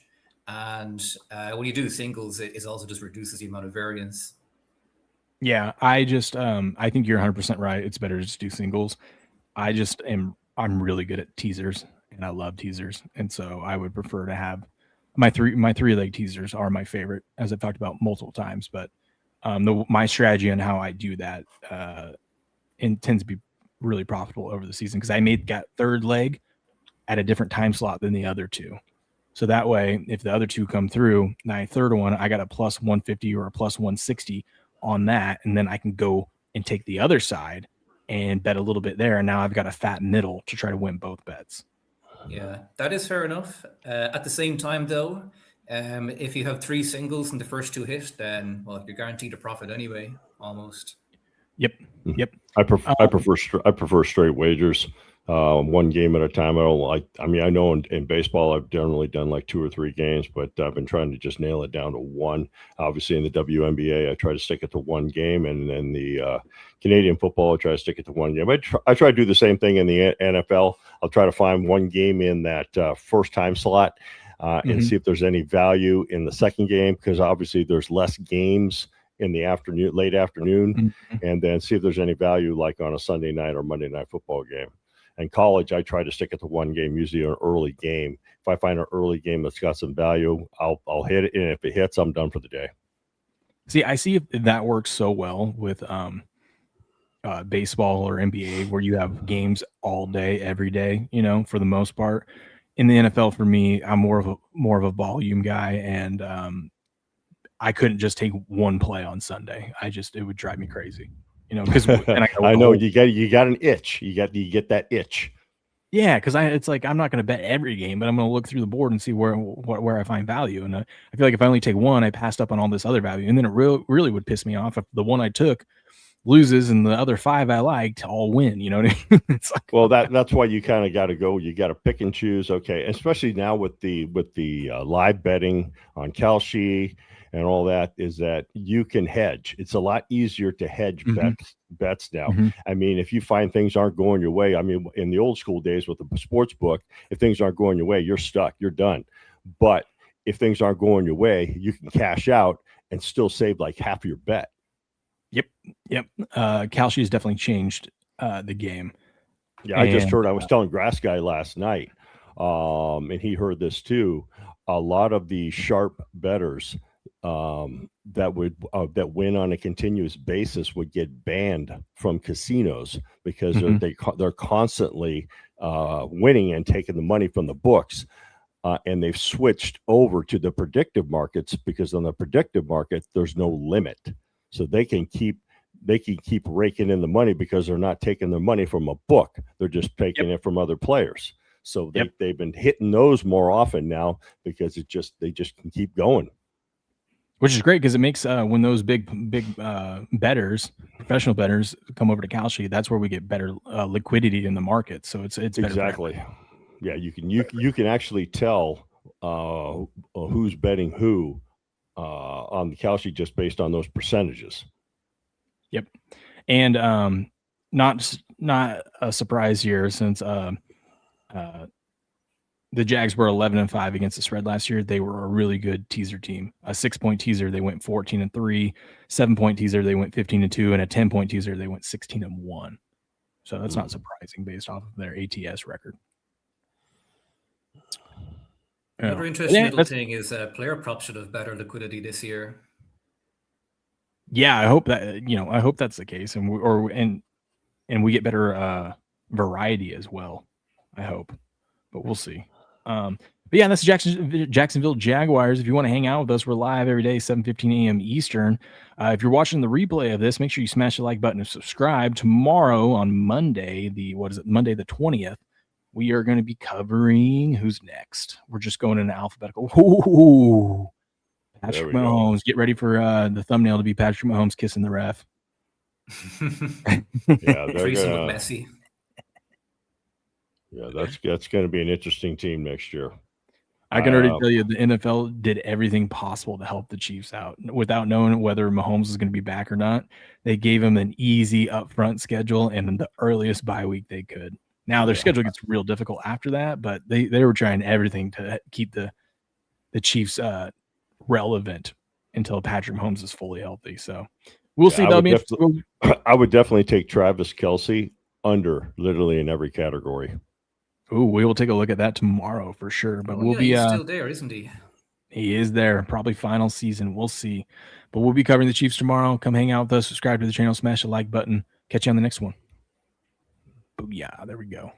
Sorry, I had to clip that out. Hey, real quick, since I got all you guys here, let me tell you about Sea of Mud apparel. Ooh. This country wasn't handed to us. It was carved out one hard mile at a time from 1776 to right now. 250 years of grit, sacrifice, and men and women who refused to fold. Sea of Mud Apparel just dropped their 250th year anniversary shirt. Built to honor where we came from and the fight it took to get here. Every piece is American sourced and manufactured in Nashville, Tennessee. No shortcuts, no overseas mass production, just real gear for real Americans. This isn't some soft throwaway patriotic tee. It's rugged. It's durable, and it means something when you wear it. And right now, sale items are buy one, get one free. So if you believe this country is still worth standing up for, this one's for you. Head to seaofmud.com. That's seaofmud.com. Use the code RUMBLE for 10% off and take advantage of the buy one, get one deal. Sea of Mud Apparel, 250 years later, and we're not done yet. Boo. Yeah. I'm going to go check them out today. Hell yeah. Sounds awesome. Sounds awesome. Nashville, Tennessee. Well, gentlemen, how are you guys doing? What do you guys got going on today? Well, World Cup anyway. Oh, yeah. Yeah, that thing. Ghost, you like any Going over Major League Baseball right now. Going to have a WNBA play, and then later on I'll probably have a Canadian Football League game going on. There's one game today. What are you leaning towards with the MLB? Which games got your attention? There's a couple of them. Rays, Red Sox over the total. Rangers and Braves under the total.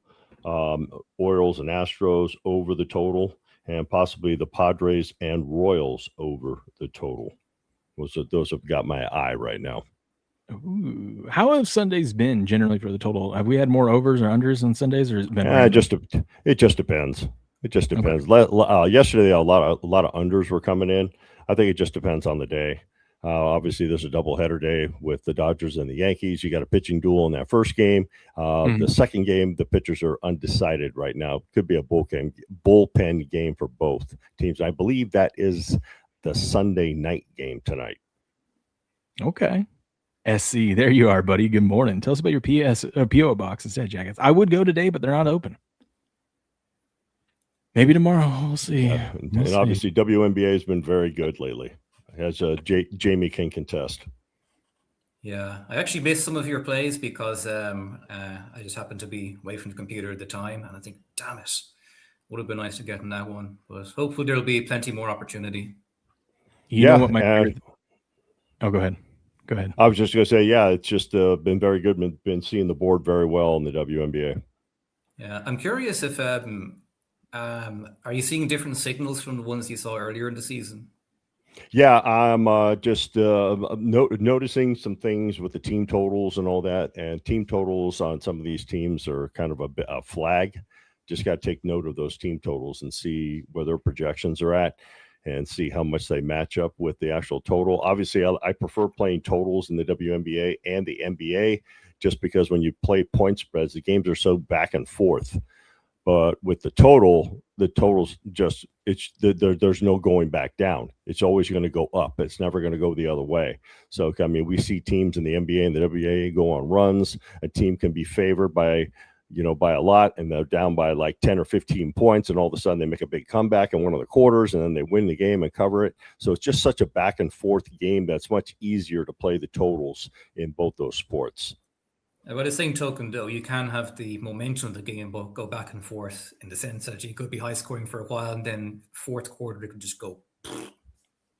Yeah, there's one key thing I've noticed is when it comes to the team total is when you see the team total on the dog that's heavily juiced to the over, and then you see the team total on the favorite that's heavily juiced to the under. It seems that the dog tends to win outright. That's an interesting That one. is interesting. Interesting angle there. Yeah.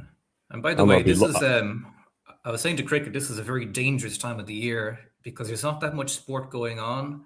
Yeah. But it's where we have a chance to really dig down, research the upcoming season, and also review the results of last season, because that's where you can actually make next season dangerous, because it's the only time we're going to have when we're not going to be bombarded with games coming up every day.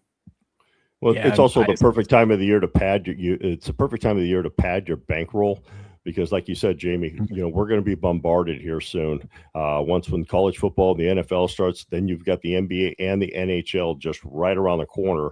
So we'll be bombarded with sports come September, until probably June or July next year. I mean, obviously the NFL will end in February, but you'll be still bombarded with sports.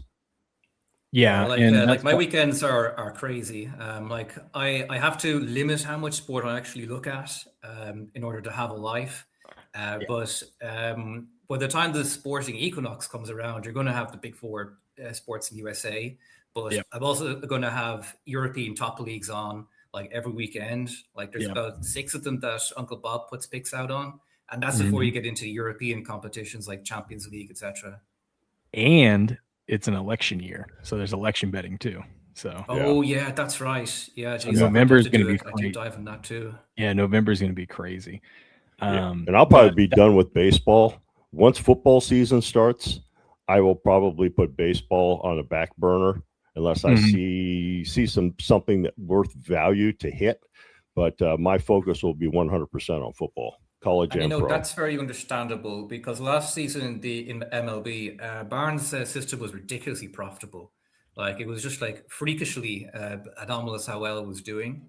But I noticed that for the last month and a half or so of the season, once teams went out of contention for playoffs, that's when a lot of the dynamics changed, and we weren't getting quite as good results as we were.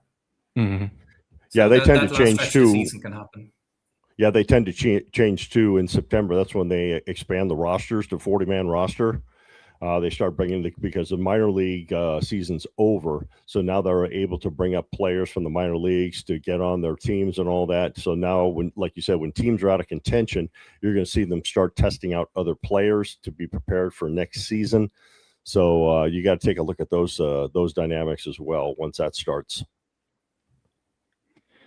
Yeah, usually with MLB, I'll only focus on the playoffs and kind of minimal too. Just kind of if I see value of a team to make a run or something like that. Not game by game, but maybe series by series betting and whatnot. But this time's great because this is why we're covering the teams. Because right now, trying to just go through the data and look at all this stuff, and then also jot down ideas of hey, this is what I'm looking for, because there might be a player prop or something that I want to bet now, but the markets just aren't liquid enough. So I'm writing these things down. So then when we get to the end of August, I can go back and look at those markets and see, okay, is it where I want it to be now? Can I get in on this? And so doing the homework now is going to pay off here in about a month or so. So I'm excited. And my favorite thing about the NFL season starting back up, all the NFL contests. Can you do the season, Jamie? I couldn't remember if you were able to or not. Oh, that's SZN, is it? The SZN, yeah. I'm not sure. I was in the Pigskin Pick'em there last year on ESPN. Okay. I'm not sure if there might have been a geolocation thing on the season, but I'll have to look at it again. Yeah, I did not do well in the World Cup. Oh, this World Cup has been a really crazy one. I'm going to have to do a post-mortem once the tournament is over, because it's just had a lot of really crazy stuff in it. Shout out to Alan though. Our guy Alan he's ranked 23rd in the overall standings for this World Cup. That's awesome. He's going to place and get some money. Let's see, what does this thing pay out? Full prizes. Oh, it's not a huge one. Oh no, he's got to get place top 5 to get some money. This was, I think this was a free contest, but it's cool because they put up $250 of their own money for a free contest. Yeah, but it is the knockout stages. They're a bit freakish in that if you literally just bet the favorite every single game, you would have hit every time except for 8 or so. I already bought my whole NFL package. There's like, look at all these contests for the upcoming season. Can't wait, including the big Survivor $100,000 prize or $100,000 worth of prizes. Yeah, I think 40,000 goes to first place. Can't wait, dude. What are we, like 6 weeks away? 7 weeks? Oh, It's let's exciting. do it. It is exciting. It's the most exciting, some would say. What up, Hopeless? Hopeless is in second within our group. Yes, you are, sir. Hopeless is really good at those contests. Really good at those contests. But let's put a pin in it right there, boys. Good show today. Thank you for hanging out with me and covering the Jags. Ghost, why don't you shout out your stuff, where you're going to be today, you and Grass, or what you got coming this week? Obviously, you can find all my stuff, my premier action over on sportsconsultants.locals.com. Turn in daily for Smash or Pass with Grass Guy and myself, or Inside the Numbers. Obviously, we're going to be plugging our Saturday upcoming show with college football. It will be Grass Guy, Cricket, and myself. The time we're talking about is about 9:30 Eastern to do a whole college football rundown. That'll be starting up here sometime next month. So be prepared for that. We'll be going over the numbers, and we discussed that we'll only be going over a handful of the top 25 schools because we're going to find more value in some of these smaller schools and the smaller conferences because they tend to get overlooked on a betting aspect, because the public tends to hit a lot of the top 25 schools because they know those schools more. So we'll be going over that sometime next month. Obviously, I'm Ghost Win Sports on all platforms. You can find me over on YouTube and Rumble as well. Catch me in some of the chats that go on some of the shows that go on during the week. I pop in the chat there. Some of the guys know me over there. They give me shout outs. So, yep, that's pretty much it for a rundown. Awesome. We're ready to go. Leslie, for reminding me. I always forget. Yeah. Here you go, Will. Here we go. Right here. Right there. There you go, guys. Oh, yeah. That's number 2. I'm on my 4th. Sergeant goes good with coffee. He's doing a veteran promotion stream. Let's go.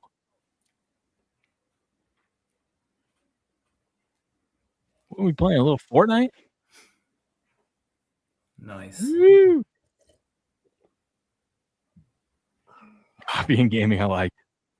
I like it. Get over there. Go show him some love. Yeah, I'm just going to type in there, boom.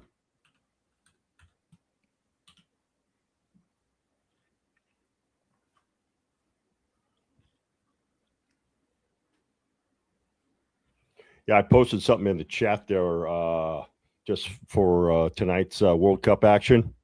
Right now, 65% of the tickets, 63% of the money is on Argentina to lift the trophy at plus 125.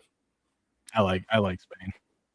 Yeah, I like Spain too, but based on some of those numbers, because everybody's going to be betting Argentina because Messi's one of the most popular players in the league. So yeah, I like Spain. Yeah, I'm just going to wait to see if one of these teams goes down at half, and then take the other side. It's been working for me. Yeah, like the thing about Argentina is, like, from my perspective, they're very tempting as a public dog, and Messi is just one of those players where everyone kind of goes gaga for him, and so it can be difficult to evaluate what his actual tangible impact on the game is. Like if the final were against France, I definitely would see the case for Argentina, given the vulnerabilities France have shown. But Spain, they just have one of the best volatility reduction mechanisms in the world. So we'll see how it goes. Yep. Yeah, but at the same time, Messi's just one of those guys that's still scary. You know, it's real tough to bet against a guy like that. It's tough. It's scary, but it's like one of those picks during the NFL season where you'll say this pick kind of makes you feel disgusting just to place it, but sometimes it ends up being the right pick. It's never fun taking the other side of Messi. But at the same time, he's not invincible. He's not able to do literally everything on the pitch. Argentina still have a preferred game mode in order to get the most out of him. And that normally involves him just amping up the temperature and getting those balls into the box. Spain, their vulnerability might possibly be set pieces, but once again, it's the possession, the passing carousel is their single biggest weapon against Argentina tonight. Yeah. Good morning, Air. I gave you a follow back. There you go. The Indoor Farmer. Good morning. How we doing? How we doing? I love seeing all these new people show up. Let's give. Oh, here you go. Let's give the Indoor Farmer some love. Good morning. Go check out his channel. Give him a follow. Booyah. I hate the notifications. It's nothing against you. I turn notifications off against everyone. Ooh, what do we got going here? Game night? That looks fun.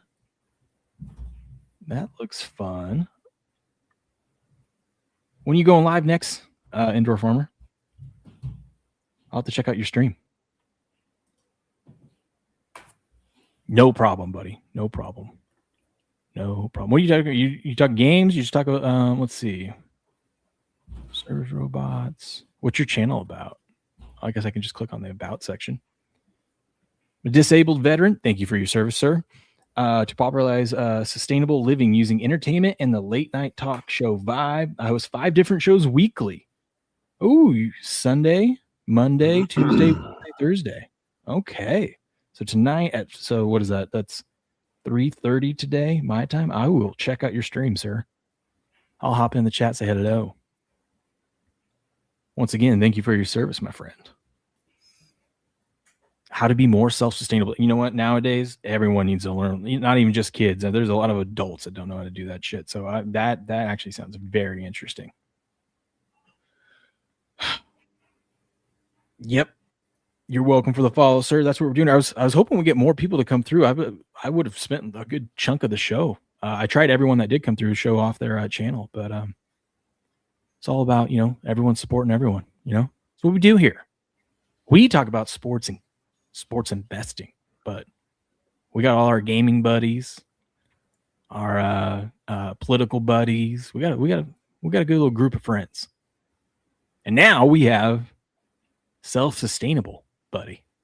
How about that?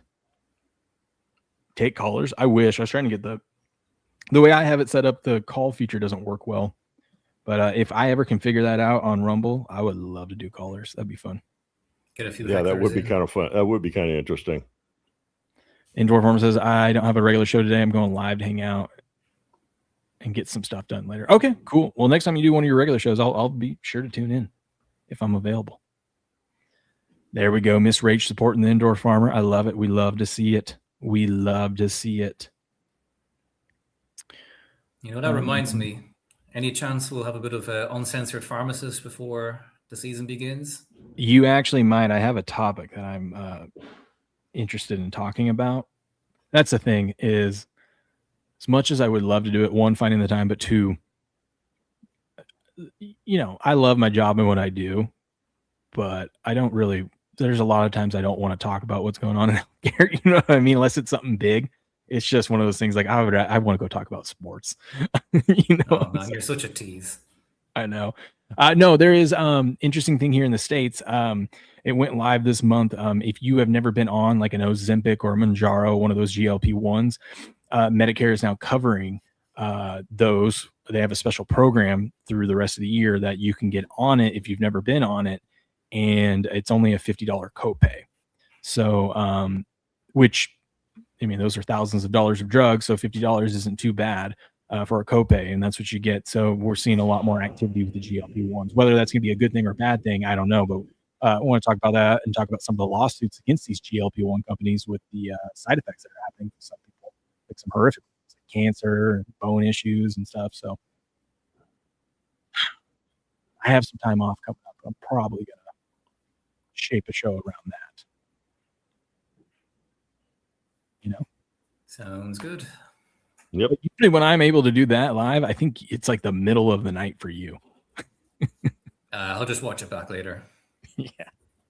I would love you in the chat though, one of these times though, because I like feedback or questions being asked. And you asked some pretty good questions, Jamie. So that keeps the show moving, you know?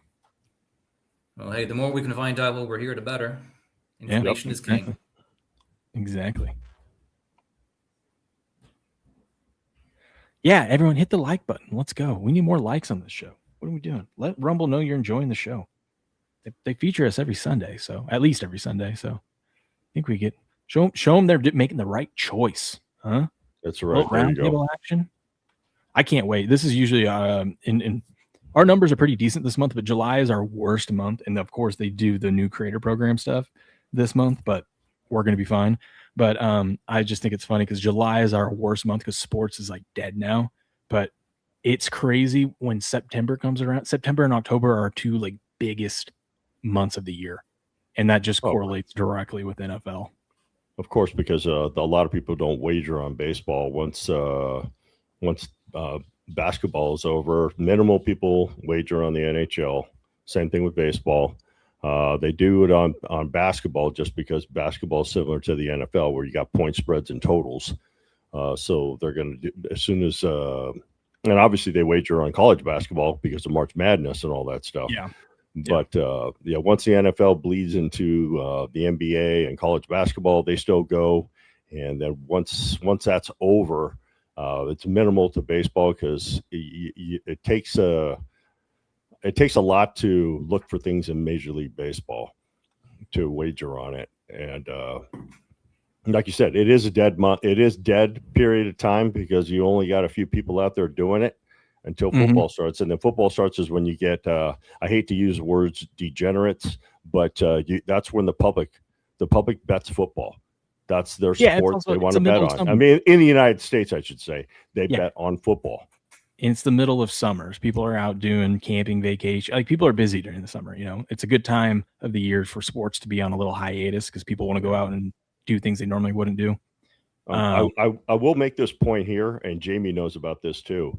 On the predictive market, and when you're wagering on Canadian football, you find a lot of the lines that they set on Kalshi. I'll just say this because I don't know nothing about Polymarket, but on Kalshi, they give you very favorable lines.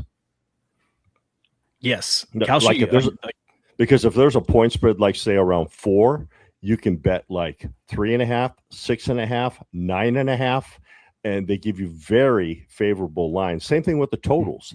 They give you very favorable totals on Kalshi to where you can hit things. It's a lot easier to win. You're welcome, buddy. I'm glad you noticed that you need to update that about me. I probably need to update mine too. And also the thing about Kalshi, even if the lines were even compared to the books, just the extra bonus of being able to cash out whenever you want is a huge advantage. Well, you can also if things don't go your way. If you like last night, I had the Liberty and the Fever going over 183.5.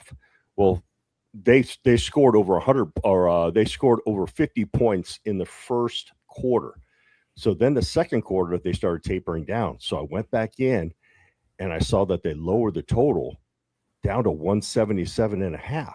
So what I did is I cashed out for half my wager, went back in, took over 177.5, took what I lost, added it back in, then added some more, and lo and behold, they scored over 200 points in the game.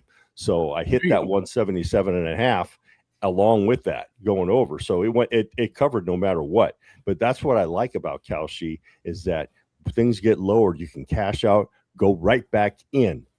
Mm-hmm. Or you could have hung on to your original bet and just doubled down on the new total over and try to hit both. But yeah, it's a great tool. It's a great tool. Miss Rach says the MLB All-Star Game is in Wrigley Field next year. Ooh, are you gonna go? Maybe we make a little game, our first game on meetup. We go to the All-Star Game in Wrigley. That'd be something else, especially if they got the wind pushing out on home run derby night. Yeah, that would be fun. Go to the home run. Balls will be flying all over the place. That's what she said. Hey. What? What? We're that? Wait. We're that kind of show now. Yeah. Oh, always have been. You're gonna try to and you say it while your son's in the background. Nah, he doesn't know anything. Yeah. Hey, Dad, what's it mean by that? He's in his own world. He can't hear. Anyways, we're gonna wrap things up there. Thanks for hanging out with us this Sunday, everyone. Good show. Thank you, gentlemen, for joining me. We will be back tomorrow to cover the Kansas City Chiefs, breaking down their upcoming season, which should be very interesting. But until next time, good luck. Good gambling. And game on.